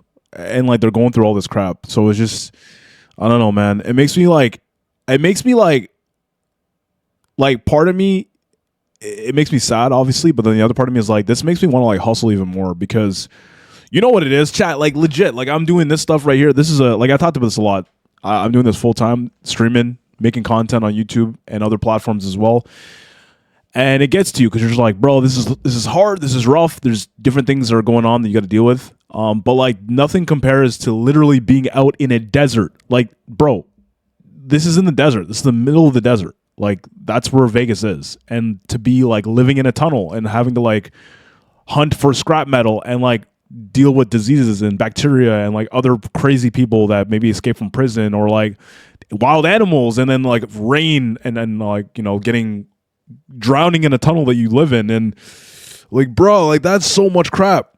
That's so much crap. So, I mean, bro, like this is eye-opening in a lot of different ways. The old ones are trying to fix their lives well. The younger ones just don't care. I wouldn't even say that the young ones don't care because like that other girl just mentioned it too, where she was like, sometimes this traumatic stuff that happens in life, you know, like happens with their families or happens with like their jobs or happens with like just random things they can't control. And then they'll end up on the streets. Sometimes it's mental health issues. Sometimes it's monetary issues, but they'll end up on the streets. And then once they're on the streets, anything can kind of happen. You can make a bad decision. You end up like doing some whatever drug and then you get addicted, right? And the worst part is you don't get addicted to the drug. You get addicted to feeling okay. Because like when stuff's rough and you have something that makes it a little bit easier, you get kind of like comfortable with like the thing that makes it easier. And then you kind of go down that slippery slope where you're just like, you keep doing that thing, not realizing that it's not making your life any better. It's making it worse. Right. And it happens with a lot of stuff too. Like, you know, it can happen with people with like, you know, pain medication. And then it also happens with like even people that take, what do you call it? If you're taking like, what's that called? Dude, what's the word I'm looking for? if you're taking why can't I think of the word? Antipsychotics or like what's it called when you take when you're like depressed? What's that called? What's that drug called? Or what's that called in general? I don't know why I can't think of the name of it. What's it called when you're depressed? What do you take? Antidepressants. I don't know why I can't think of it. Like, yeah, if you take like antidepressants, even if you have like, you know, ADHD or whatever, like there's different types of meds. Like, bro, like literally like Adderall or like Vyvanse or whatever. Like that's methamphetamine. Like that's made in a lab. That's meth, right? And it's crazy. There's also a bunch of other stuff too. Like it's really, really, really interesting. But it also can tell you that like it's very easy to like go down a slippery slope. Even just having sugar. Like if you eat too much sugar, you take too much, your diet's really jacked up, whatever. Like that can lead you down a pathway of addiction and like health issues. You know, if you get diabetes and you don't have the right, you know, insulin and whatever for it. Like there's just so many things, right? If you don't have the money to afford it, it's a very, very, very slippery slope. So I mean, I appreciate this documentary because it's really opening my eyes for a lot of things that probably are very obvious. But you don't think about it in the day-to-day because if you're already dealing with your own stuff, you're not going to think about the thing that's actually kind of happening. So, yeah, it's pretty wild. What did Orange Jacket said? I'm on ADHD drugs right now. Oh, that's funny. Well, yeah, there's a lot of stuff. Hold on, let me go back to this again. On 2 a.m. on Sunday morning, and to bring as many friends as he wanted. He brought along 2 people I'd never seen before, but also who hadn't had ID in over a decade. So this is the last form of ID that you have? Yeah. Expired 2014. Yeah. So you're solid 9 years. Your shit expired. This expired in 2009. Dude, that's almost 2 decades. Like solid 15 years, no ID. Hey, so Glenn, what's the plan for those who don't know right now? Tonight, we're gonna go wait in line at the DMV. So they open up in the morning because they take walk-ins on Saturdays and hopefully get our ID. When we arrived to the DMV on Flamingo Avenue at 3 a.m., there were already hundreds of people lined up waiting. Nah, it doesn't make you an addict. I mean, it's a slip. It's like I said, like it's not really like like if you take like pain medication, like if you took like ibuprofen, so if you took like Tylenol or something like that, it doesn't make you an addict. You know, like you can take stuff and not be an addict, right? An addict is like a whole different classification of like you can't control yourself, you need it to survive, whatever, or you need it to like you're not an addict, dude. You're good. Some sitting in camping chairs, others just laying on blankets, all lined up in front of this empty DMV office, awaiting the rare opportunity to apply for an ID without a 3-month. Bro, this is exactly not even just DMVs. Like over here, like when you're waiting to go to like the you got to go to like Service Ontario or whatever. If you're in Canada, if you're in Ontario or whatever, different regions have different different provinces have different crap too. But like, bro, that's literally what it looks like for freaking like here, like Service Ontario, when you got to go and get your like health card renewed or you got to get like freaking driver's license renewed. Like there's an actual freaking lineup outside. I'll never forget this, especially during COVID. I'll never forget this, dude. I waited 9 hours. 9 hours. Wait. So it's 3:18 a.m. We're here at the DMV in Vegas. There's about 150 people in front of us in line, already lined up. What time does it open up? 8 o'clock. 8 o'clock. And so you guys are all going to apply to get IDs? Yeah, I hope so, yeah. Do you expect there to be any issues? I do. I don't. This apparently was Glenn's first time ever going to the DMV, but his friends, on the other hand, had came here on Saturday for the walk-in opportunity 3 separate times and gotten rejected each time. I mean, really, what the heck is going on here at the DMV? Everybody needs a license. Why is it so freaking hard? Is it this hard in Norway? Isn't there some alternatives? Let's find out. Real talks. To get a better idea of the sheer desperation at hand, I figured I'd interview the first guy in line, who told me he'd been there since 9 p.m. the night before. Yeah, this is my 4th week right here at the DMV just trying to get my ID. It expired, and you got to go through hell trying to get ID right here. Without ID, you can't do nothing in this town.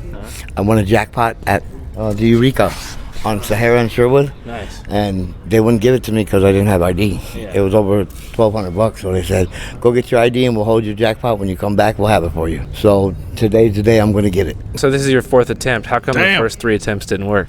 Because there were so many people, they turned me away. After 5 more hours of waiting, the line finally began to move. Stick it out invisible. Please stand in one single file line, one person after the other. How's the current confidence level about getting the ID? Yeah, we feel good that we can do it, but some way I'm going to talk her into it if I have to. I don't think so. I mean, I think if he fills out the forms that they request, like the homeless form. Normally, in order to get an in-state ID, you have to present a piece of mail with your name on it to verify your in-state home address. But you can get around this by officially declaring homeless status, as long as you have a co-signer who has an in-state residency. And thankfully, Larry Susan is a Nevada man, so he listed his home address as Glenn's address. So soon, we were in, and sat for about a half an hour waiting for our ticket number to be called. Counter number 8. Now serving G084 at counter number. As a brief side note, there's almost no place on earth as miserable and spiritually draining as the Department of Motor Vehicles. I wonder if the workers also feel this way. Either way, that's a story for a different day. Soon, Glenn's number was called, and the process was actually more straightforward than I thought it would be. For my ID, 'cause I didn't have no documents. He has the paper, I believe. They asked Glenn a couple questions. Were you born outside of the United States? No.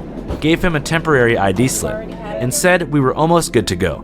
All we had left to do was take a picture. Oh hell yeah! Are you gonna smile for the picture or what? Thought I was gonna be able to skip that one. I might break the camera. Smile.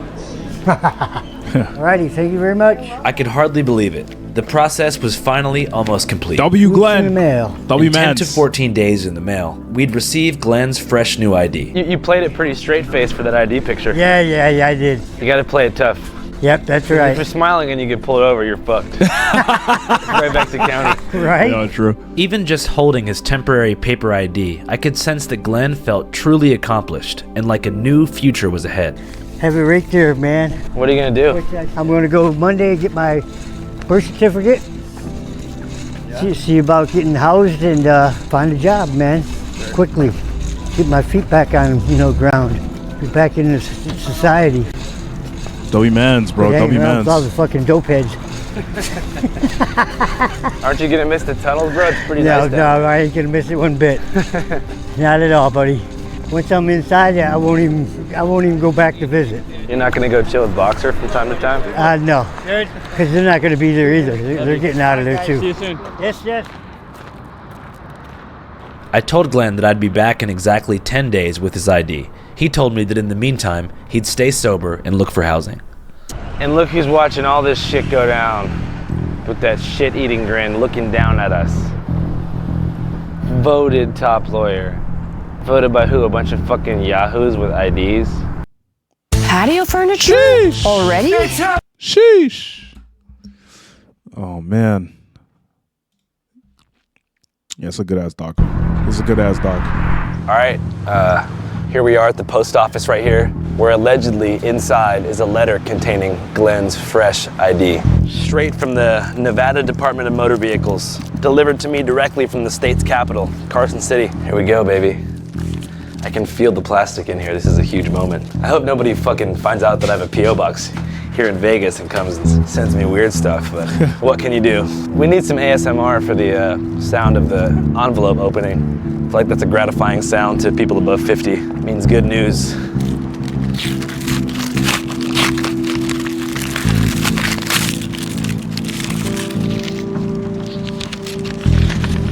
Oh shit. There he is. Nice. Glenn Carl. That's his full name. I didn't know that. Brown eyes, 140 pounds. Born in 1965, 4 years before the Summer of Love. 1 year after the Civil Rights Act was passed, in the dawn of the Cold War. Honestly, this alone is teaching me so much more about Glenn that I didn't actually know. It's Glenn with 2 N's, and his middle name is Carl. You know where we have to go now? My favorite place on earth. Yes, the tunnel opening next to the Rio. Let's roll. As I approached the tunnels with Glenn's ID in hand, I felt an altruistic sense of gratification that I didn't feel from my previous videos, which covered the streets of San Francisco and Philadelphia. And here's why. Content culture as a whole, and the way that it's capitalized on the housing crisis by way of making YouTube videos about horrific homelessness is depressing, and I feel complicit in it, and no longer want to use the motif of raising awareness as a justification for inserting myself into the misery of others for the public spectacle, and instead want to make documentaries that actually show you how to help, and hopefully motivate viewers to try what I did in their own communities, ideally with the cameras off. Hey, Glenn. Yo, Glenn. I don't know if he's here. Hey, Boxer.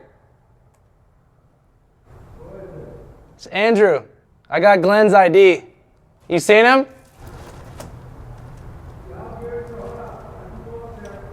All right. Let's wait for them out here. Hey, Glenn. Very quickly, Glenn appeared, wearing short shorts and rolling a suitcase. What's up, dude? What's up, brother? How you doing? Good to see you, dog. Hey, too, man. Bro, check it out. Got your shit, man. Ah, there we go. Right on, brother. That's a good picture of you, bro. Oh, yeah. Shit, that's bad.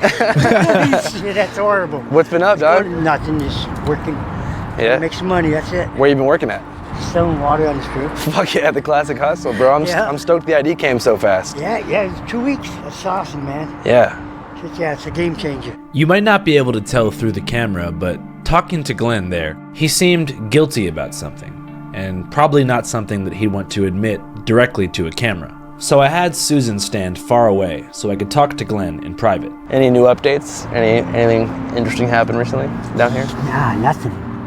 Everybody's just been so hot. Everybody's just hiding. Yeah. Miserable.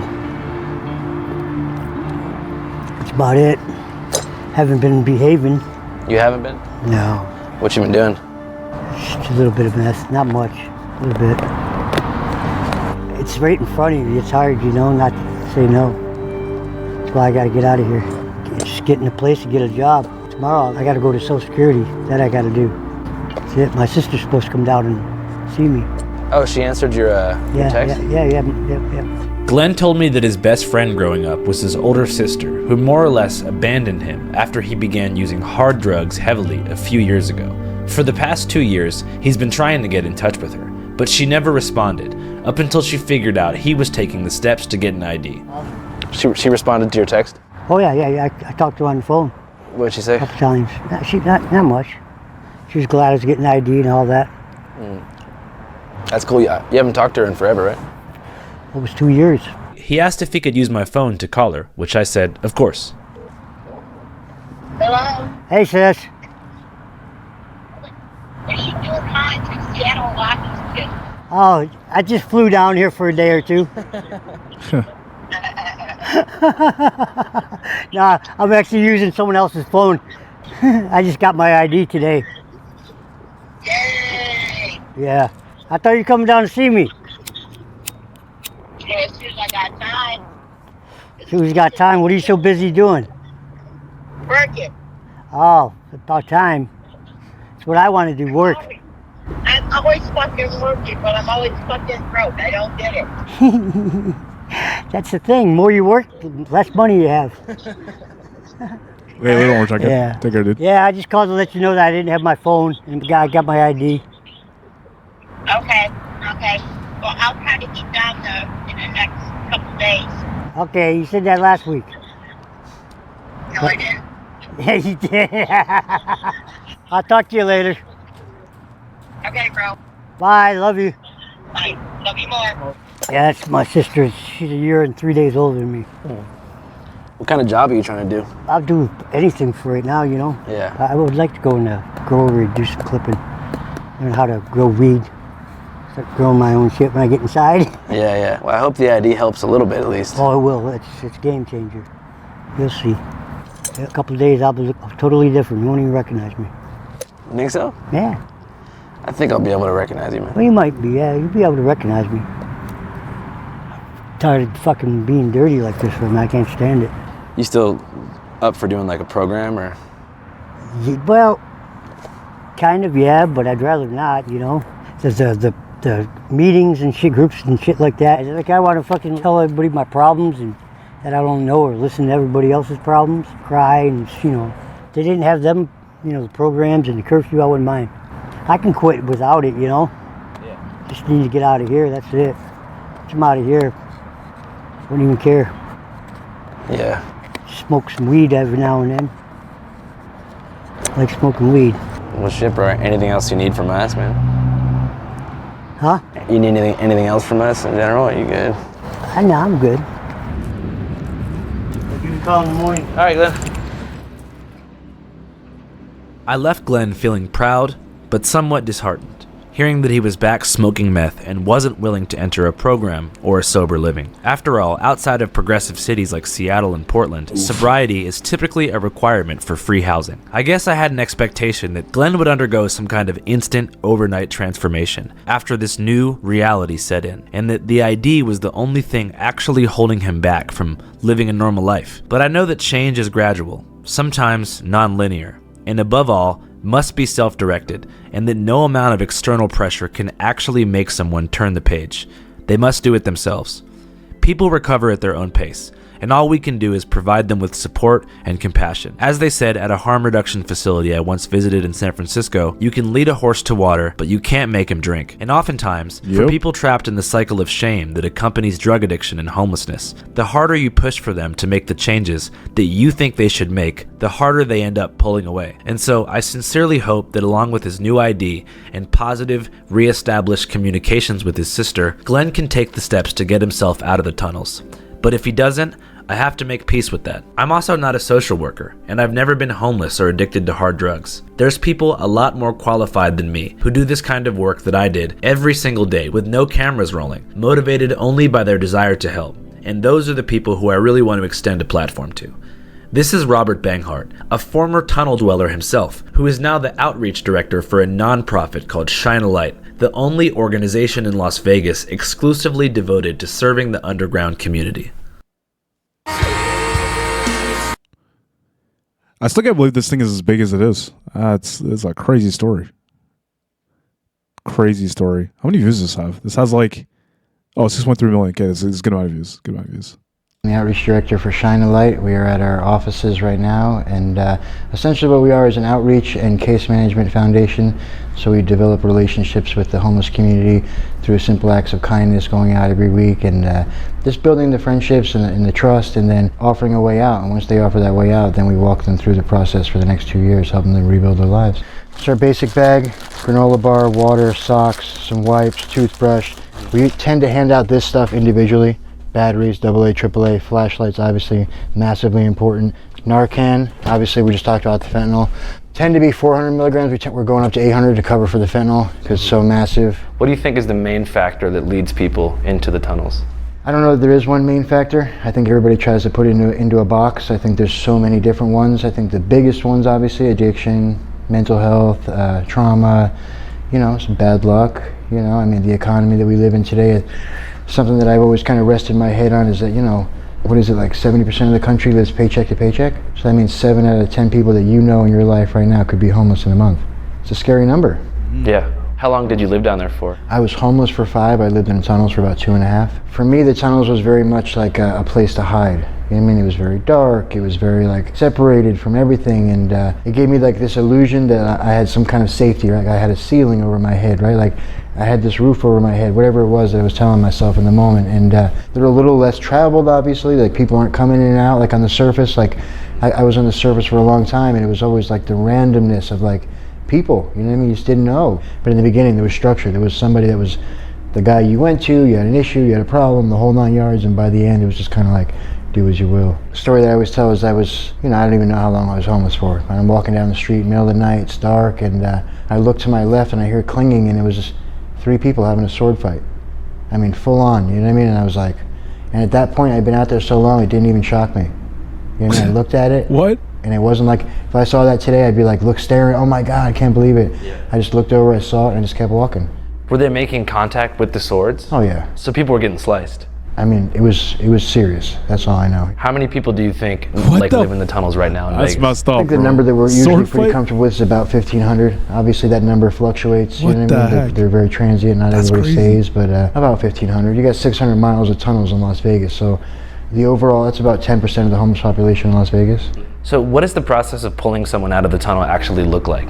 All right, so let's say you say, Rob, I want to get help. I'm ready to go. We have beds waiting for us in detox. A lot of us work in treatment, so we have beds waiting for us every Saturday in detox. We send the referral through, we pull you, drive you right there, we wait with you, we walk you to the front door, we do the paperwork with you, we hand you off to our community partners who are our friends. You know what I mean? We know them very well. They know us. They probably volunteered here. Still can't get over the whole detox, sword 3 to fight 5 thing. That's days crazy. standard, depending, and then from there we transition them into a treatment center. 90 days, engage them in treatment, PHP, intensive outpatient, 12-step, you know, whatever pathway to recovery they decide. You know what I mean? Patients also see a licensed social worker who helps them come up with an aftercare plan. The entire time they're getting case managed. Did you just say drinking all mobile player called me that because of the autocorrect? What? I said, what's up? I said, what's up, Drip King? What? By the facility and then also us as a stopgap. So any roadblocks they run into, we're able to come in and fill those to complete the process for them. I could hardly believe that this entire time, just a few blocks away from the Rio tunnels, was a well-funded nonprofit that offered free meals, free housing for 90 days, subsidized inpatient treatment, and complete case management to any tunnel dweller that wanted help. But it sort of makes sense. Unlike the controversial harm reduction centers in San Francisco, which provide access to clean needles, crack pipes,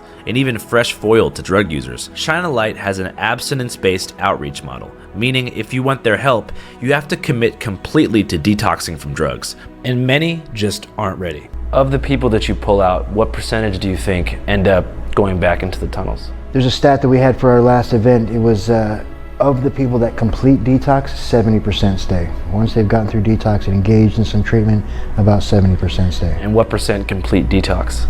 It's about 66%, ballpark. Shine a Light is also partnered with several employers around the city, and so after treatment, they directly set their patients up with jobs, which usually means entry-level positions in and around Las Vegas. I mean, we're talking anything from customer service to retail to warehouse, you know what I mean, like Walmart, you know, all the basic jobs you would get like if you were coming out of high school. But like at the same time, a lot of these guys are skilled, had careers, and can go back to them, right? On some level, so they don't need those entry-level jobs. You know what I mean? What role does having valid ID play in this whole situation? Everything. It's important. I think what I see is that out there they tend to gravitate towards things, right? Oh, I can't get off the streets because I don't have an ID. But we're missing the whole underlying idea, right? Like you've got addiction, you've got mental health, you have trauma, you have these things that we need to address. While you're doing that, we'll get you your IDs, right? If I handed every single person on the streets an ID right now, how many would be off the streets tonight? Facts. Win cookie. Big facts. Big facts. Big facts. Again, it's still insane how the whole this whole thing is kind of a crazy phenomenon. No. I feel like only happens in the United States. Doesn't happen anywhere else. So it's not the problem. You know what I mean? The problem is their coping mechanisms, their thinking, their thought processes, right? The things that have happened to them. How do we walk them through that? How do we engage them? Because they've been so disassociated for so long, right? The ID is important. It's a benchmark, 100%, right? It gives you a certain amount of pride. I have an ID. It makes you feel like you're a part of the community, 100%, right? But that's not the underlying issue, right? Like that's the Band-Aid on top. A lot of people that we talked to down there, almost everybody that we talked to, only one had an ID, and the rest said, oh, I can't do anything, I have to stay here because without an ID I can't apply for housing and I can't take advantage of some of the state and government funded programs, and we can't, you know, legally take anything to the scrapyard and make money, and we can't, you know, get day jobs because nobody will let us work without ID. And they make it seem like that's the only thing that's keeping them down there. Is that a roadblock in certain ways? 100%. Is that the thing that's keeping them down there? No, I don't believe so. That's just my opinion. Right? Damn. Like, if I'm motivated and you offer me 90 days in treatment and you're going to help me get a job, I'm gone. Damn. Yo, bro, this whole hour and 17 minutes, it was just filming like the people that are in the actual situation and how dire their situation is. And then you got this guy who's running an outreach program that's like right next to the damn tunnel, telling, like, straight up just saying, like, yeah, they're willing to go through the program of like getting rid of their addiction or like dealing with their addiction and staying sober, then they can get off the streets. Bro, that's a crazy turning point. Like I'd be straight up confused. I'd be straight up flabbergasted. I'd be like, bro, that's like, it's like without dehumanizing all those people that we just saw, like they're all real people. They all have their situations and stuff that they're going through. But like it really makes you understand that. Like now it's like we as the audience were set to believe that it was because they don't have an ID. That's why they couldn't, you know, get off the streets or whatever, or get out of the tunnels and get a job and get, you know, money to get food and housing and crap like that. But like, now it's just like they just needed to stop being addicted. They just need to go through the program, but they didn't want to do it. Like, sheesh. So they don't need IDs to come here? No, never.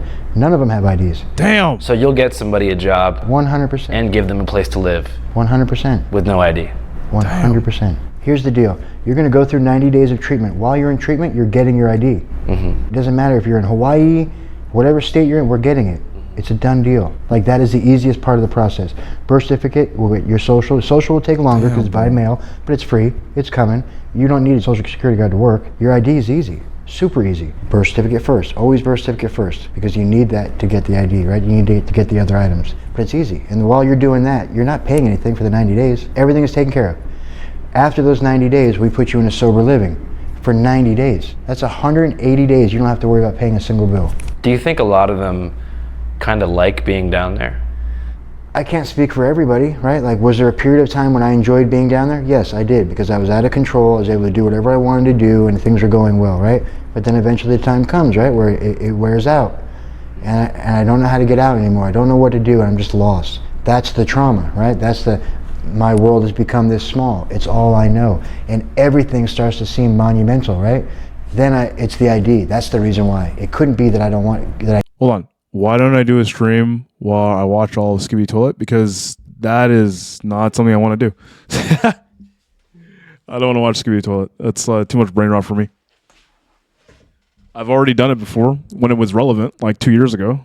But I'm over it, dude. I'm way over that trend. I can't get out, right? It's got to be the ID. It's got to be, I can't leave this dog, or I can't leave this friend, or this or that, right? Like, there's always a reason that's blocking them from coming out. But I can't tell you how many people have, like, just walked away from it all and come in and done it. So you think they hold these roadblocks, you know, purposely in front of them to say, oh, I can't do this because I have this monumental issue that I have to work through, because deep down they enjoy the comfort and routine? Whether it's enjoy or they're just used to, right? Like, I'm kind of cautious to use the word enjoy because it's just what they're used to. It's what they know. If it takes 21 days or whatever it is to develop a habit, and you've been out there for 10 years, it's ingrained. As miserable and as hellish as it looks to us from the outside, it's what they know. Do you know Glenn?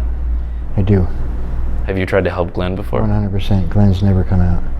How come? A lot of those guys are in that particular tunnel are old timers. They've been out there for a long time. You know what I mean? So I think at some point you just accept it, right?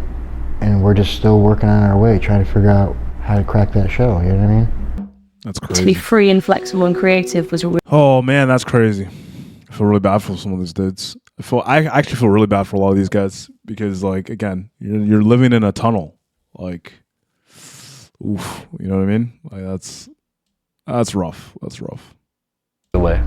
I don't know that, like I said, I don't know there's one-off way, right? You know what's interesting though? He said 21 days to form a habit, and like these guys have been doing it for 10 years. I think the habit that I formed is like, it feels messed up for me not to stream every day.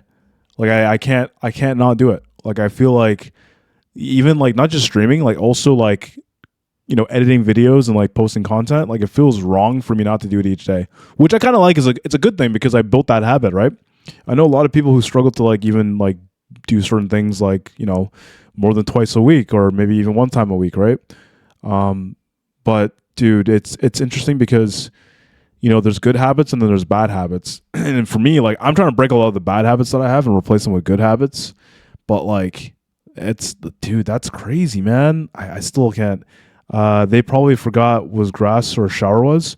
No, they go outside. You probably didn't see this until just now, Drip King. They go outside. They're like, it's right underneath, like, this is underneath Las Vegas.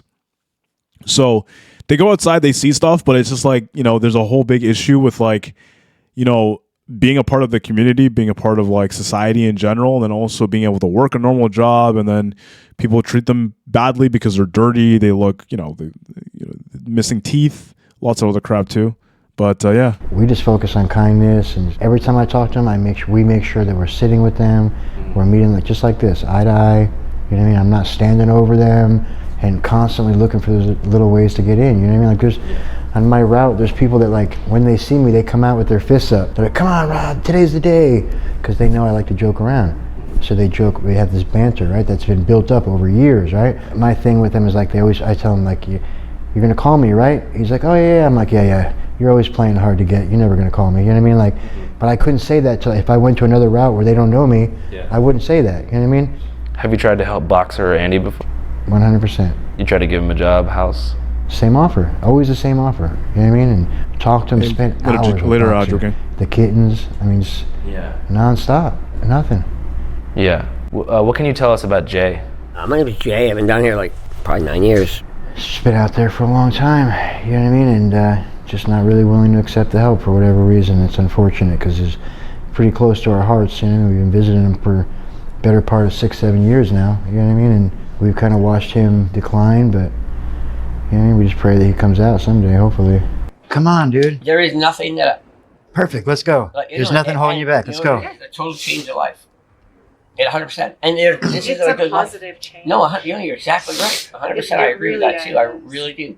Because money and stuff like that. Jay, let's go. When you say unwilling to accept help, what do you mean by that? I mean, we've tried from every angle, you know what I mean? Every angle, we've offered him everything. We've talked to him hundreds and hundreds and hundreds of times, explained it to him, like, just, I mean, there's really nothing else we can do other than tackle him, you know what I mean? He told me that he's been waiting for his ID for 10 years. 10 years I've been trying to get my ID. I'm still ID-less. Yeah. Comes in, you could have it in 30 days. I've told him that 1,000 times. Think about this, what's the biggest anxiety in your life right now? Probably rent. Never have to worry about that ever again. Never. Just that alone, right? Never paying a bill. You don't ever have to be anywhere ever again on time. There's a certain twisted freedom in that, right? There's a twisted freedom that you've let go of society. You've just let go. And you're living very primal, very what's next, what's next. There's not a whole lot of planning, right? All that, it's gone. Yeah, I mean, I lived in an RV for maybe 2.5 years, and there was something sort of exhilarating about knowing that, okay, if I have this and I can pay for gas, I never have to check into a hotel, never have to pay rent, never have to check in with anyone. I can just go to a parking lot and sleep here tonight, somewhere else tomorrow night. And there is something that's like, I wouldn't even call it twisted for myself, because obviously I wasn't what they would call homeless, but you know, I still didn't have a house or an apartment or a place to go back to. I didn't have running water, didn't have showers. Showering at Planet Fitness, going to different gas stations every day and surviving off beef jerky and mixed nuts. I felt like I had escaped this society's matrix or something. And I would see people going to work every day and think, thank God that's not me. And if you think about, for Jay, like, have you tried to get him a place before or a job? We have told him we have a job lined up for him. Once he completes treatment, we've taken him to treatment. He doesn't stay.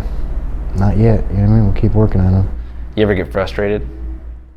I mean, I think it's part of human nature, right? Like I want the best for them because I know it's on offer for them, but like it's that balancing act of understanding that like I don't really play a part in that piece of them getting to a place where they're willing to accept help. I don't, right? Like they have to get there. I'm just going to keep showing up and keep offering it and keep looking for ways to poke at them and tell them that I love them, you know what I mean? Be that safe space when they're ready. I guess they'd have to really like digest the first step. 100%. And just be like, I'm powerless. I can't help myself. Yeah, and let's be fair, like, there's no part of them that doesn't understand that, right? They understand Let me read that again. What's it say? Let's be fair, like. Hold on, it says, the 12 steps. Number 1, we admitted we were powerless over alcohol, that our lives had become unmanageable. Step 2 is came to believe that a power greater than ourselves could restore our sanity, or us to sanity. Number 3 is made a decision to turn our will and our lives over to the care of God as we understood him. Yo, this is crazy that like they couldn't even do the first step. Crazy, man. Crazy that they're underneath a There's no part of them that doesn't understand casino. that, right? They understand that. Crazy. They don't want it yet. I understood I was powerless forever. I even understood my life was unmanageable. I just didn't want to stop. You know what I mean? Yeah. So it wasn't a thorough first step experience, right? It was like 95. I still thought, like the jaywalker, I thought it'll be different this time. Just one more time. I think it takes a truly like horrific, disastrous life experience for you to actually want to be sober and enter recovery. At least for me it did. I was like, I had to hit a point where I was like, I have to stop or my life is gonna actually fall apart. Sometimes you know you have one shot left. And that's not to say you wish something bad would happen to anyone, but in Advil Plus acetaminophen. Got hit with that. Got jump scared by that one. Jump scared by that ad. Big facts. Oh, wait on it. Let me pause this. Let me turn this back up. That's not to say you wish something bad would happen to anyone, but until I think they reach a moment where they're like, holy shit, I'm gonna die if I don't get clean, or at least fade into oblivion somehow, I don't think they'll do it. 3 people tried to murder me, succeeded, and I was brought back to life. Like, that's what it takes for a guy like me to get sober. So who am I? You know what I mean? Like, when it comes to other people's experience, I don't know, right? Robert says his journey into sobriety began when he was attacked by 3 men in the tunnels. 3 guys attacked me, axe, that's what all this is. Hit me with an axe, I got a dent in my skull, stabbed me in the leg, the whole 9 yards. Broke the jaw, lacerated liver, swelling of the brain, and dragged me on the train tracks, left me for dead. It's a couple hundred feet from my tunnel. I'm laying dead in the train tracks, the cops show up, they drag me off, they revive me. Train comes. They revive me, I wake up, I'm screaming, they give me a shot of morphine, I die again. Then I wake up in the hospital 3 days later. I wake up on my life support, I got a nurse yelling at me, screaming at me. She's trying to calm me down because I'm ripping everything out, right? I feel a hand touch my forehead and I feel the presence of God, right? What my God is, I felt it. Well, congrats, man, that's crazy. But I mean, obviously, if you've been in recovery rooms, you understand that that experience is different for everybody, but that moment is shared. Something so chaotic happens that you have to analyze what behavior and what factors put me in that situation. Because obviously, it wasn't your fault that those guys attacked you. But it was. No, but I mean, damn. 3 guys tried to kill you. That's not normal. I get that piece of it, but I also understand my part. So it wasn't like I was just some guy that fell in my hard times and just was sitting there not bothering nobody. No, you know what I mean? And there's a lot of that too, let's be fair, right? Like, you do now, but I think what a selfish, addictive person might do is they'd wake up and say, fuck those guys, I'm gonna go get loaded. I just survived something shitty, I need to celebrate. And I did, let's be fair. But the swelling of the brain, memory loss. So I would have a resentment, because I have a gun buried in the desert out there somewhere. I don't even know if the gun works, like, let's be fair, I'm no badass at all. But like, my mind is telling me, I'm gonna get those fuckers, I'm gonna get those fuckers, always those fuckers, right? The swelling of the brain, literally every 10 minutes, I would forget everything. It's an amazing, for you new in recovery, it's amazing. Yeah. I don't recommend it, it hurts like a motherfucker. I had like ringing inside my head for 3 months straight. Yeah. It sounded like that train, but it was amazing. It gave me a free pass for 3 months. And by that time I was already like coming out of treatment, living in sober living, starting to buy in, and I said, okay. Obviously, I'm sure you've seen the YouTube videos and like some of the local folklore, and this concept of mole people has become this urban legend in Las Vegas. Trash. We were talking to people on the streets, random people on the strip, and they were like saying they make like child snuff films down there. Trash. Someone said something that someone actually said they glow in the dark because they haven't seen sunlight. Trash. In like a year. They're not real people. They're all like dismembered. It's all like a big incest ring of just rat people underground. Like, it's interesting how the oversaturated media of the tunnel has kind of created this urban legend that it's like the sketchiest people and that it's this like vast underworld of criminals. It's the fear of the unknown. There's not one place in this world where that hasn't had an effect, right? It's the fear of the unknown, so I assume because I heard that, you know what I mean? Like, that's really why the name is so important to us, right? We want to shine a light on this, a true and honest message of what it really is, right? We take out as many people as we can from all walks of life to show them. Because what happens is then they become our advocates, or they become the advocates for the people that are living there. That this is really what's going on. It's not this crap you're telling yourself, right? I hate that term, mole people. It makes my fucking skin boil. How come? It's just like, it's disrespectful, right? It's no different, it's like a, it's a lack of understanding, it's a lack of empathy. Because those are somebody's brother, sisters, uncles, cousins, grandmothers, that fell on hard times for whatever the reason, right? And there's not one family that I know of that hasn't been touched by addiction, mental health, bad luck, right? And we all know what they feel. We all know what they feel. We just haven't all felt it at the same exact time to this extreme, right? We all know hopelessness. We all know depression. We all know isolation, separation, disassociation, right? Lack of hope, thinking we're powerless, thinking it's not going to work. Like, of course, those are common, right? On a daily basis. This makes a human human. But they're feeling it in that perfect storm all in one time. You know what I mean? How are they going to get out of it? How powerless did you feel in those moments when you didn't have hope, right? Somehow you were able to walk through it, right? But they're not, because it's so overwhelming and all happening at the same time. You know what I mean? Like, so it's like, to say they're mole people, it's just another way to hold them down. Yeah. When the reality is the shame is on those people, right? Because they're not doing anything to fix the problem. Yeah. All right? So instead of looking at myself, I'm going to shame you, and my hands are clean. If you'd like to donate to Shine a Light, you can go to their website, shinealightlv.com/donate. I'll leave the link in bio. And if you live in the Vegas area and want to help, maybe consider volunteering on Wednesdays.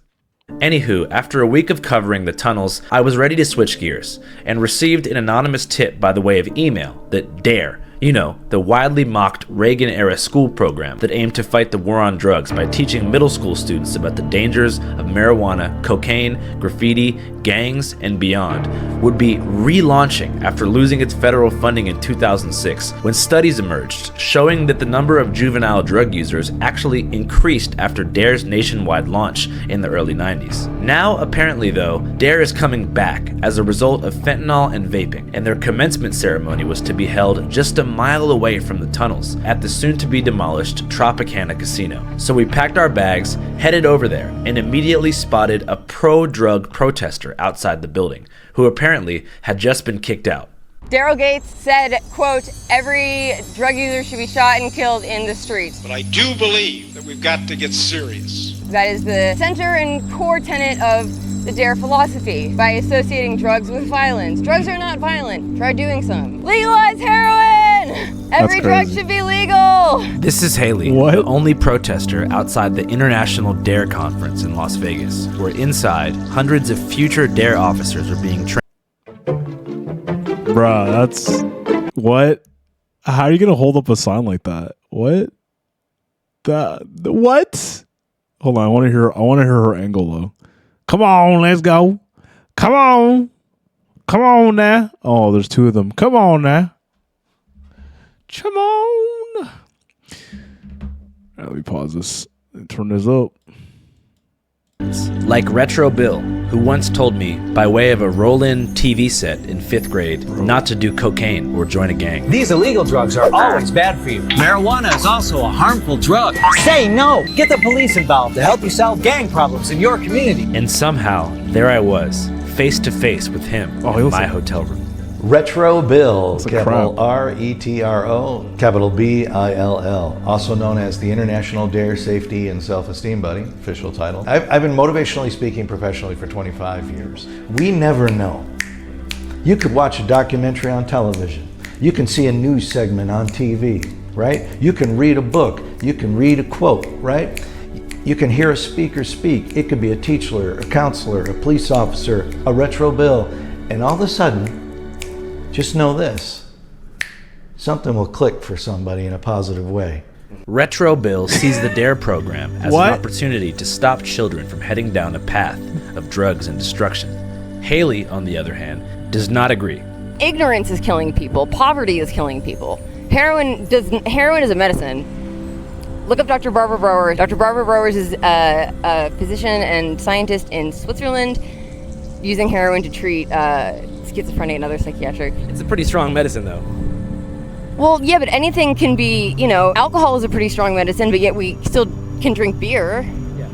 Yeah. You can have beer, you can have jungle juice, moonshine stuff, If you'd like to see our complete documentary, Terrible DARE example. Conference, which Terrible features example. interviews with the president of DARE, Retro Bill, the DARE Student of the Year, DARE Officer of the Year, the Captain of DARE Mexico, and other concerned school security officers, go to our Patreon, www.patreon.com/channel5. Again, that's www.patreon.com/channel5. As many of you know, we are a completely independent, primarily crowdfunded news organization, and most of that funding comes from our Patreon, where supporters pay $5 a month to gain access to an exclusive catalog of unreleased, extended, and uncensored content, as well as a behind-the-scenes show called C5 Newsroom, which you can only I don't think we're gonna find out what else happened to the rest of the dudes. see on Patreon. Anyways, if you enjoyed this documentary and want to keep us on the road, consider supporting. Have a nice day. Channel 5 live worldwide, Hollywood and Vine. Yeah, we don't find out what else happened. So yeah, that's pretty much what it was. That was the Vegas tunnels. I can't believe we watched a whole hour and a half of this. But yeah, that's it. If you want to go check it out, I posted the link in the Discord as I hit my microphone away. Go check it out if you want to. But yeah, that's about it.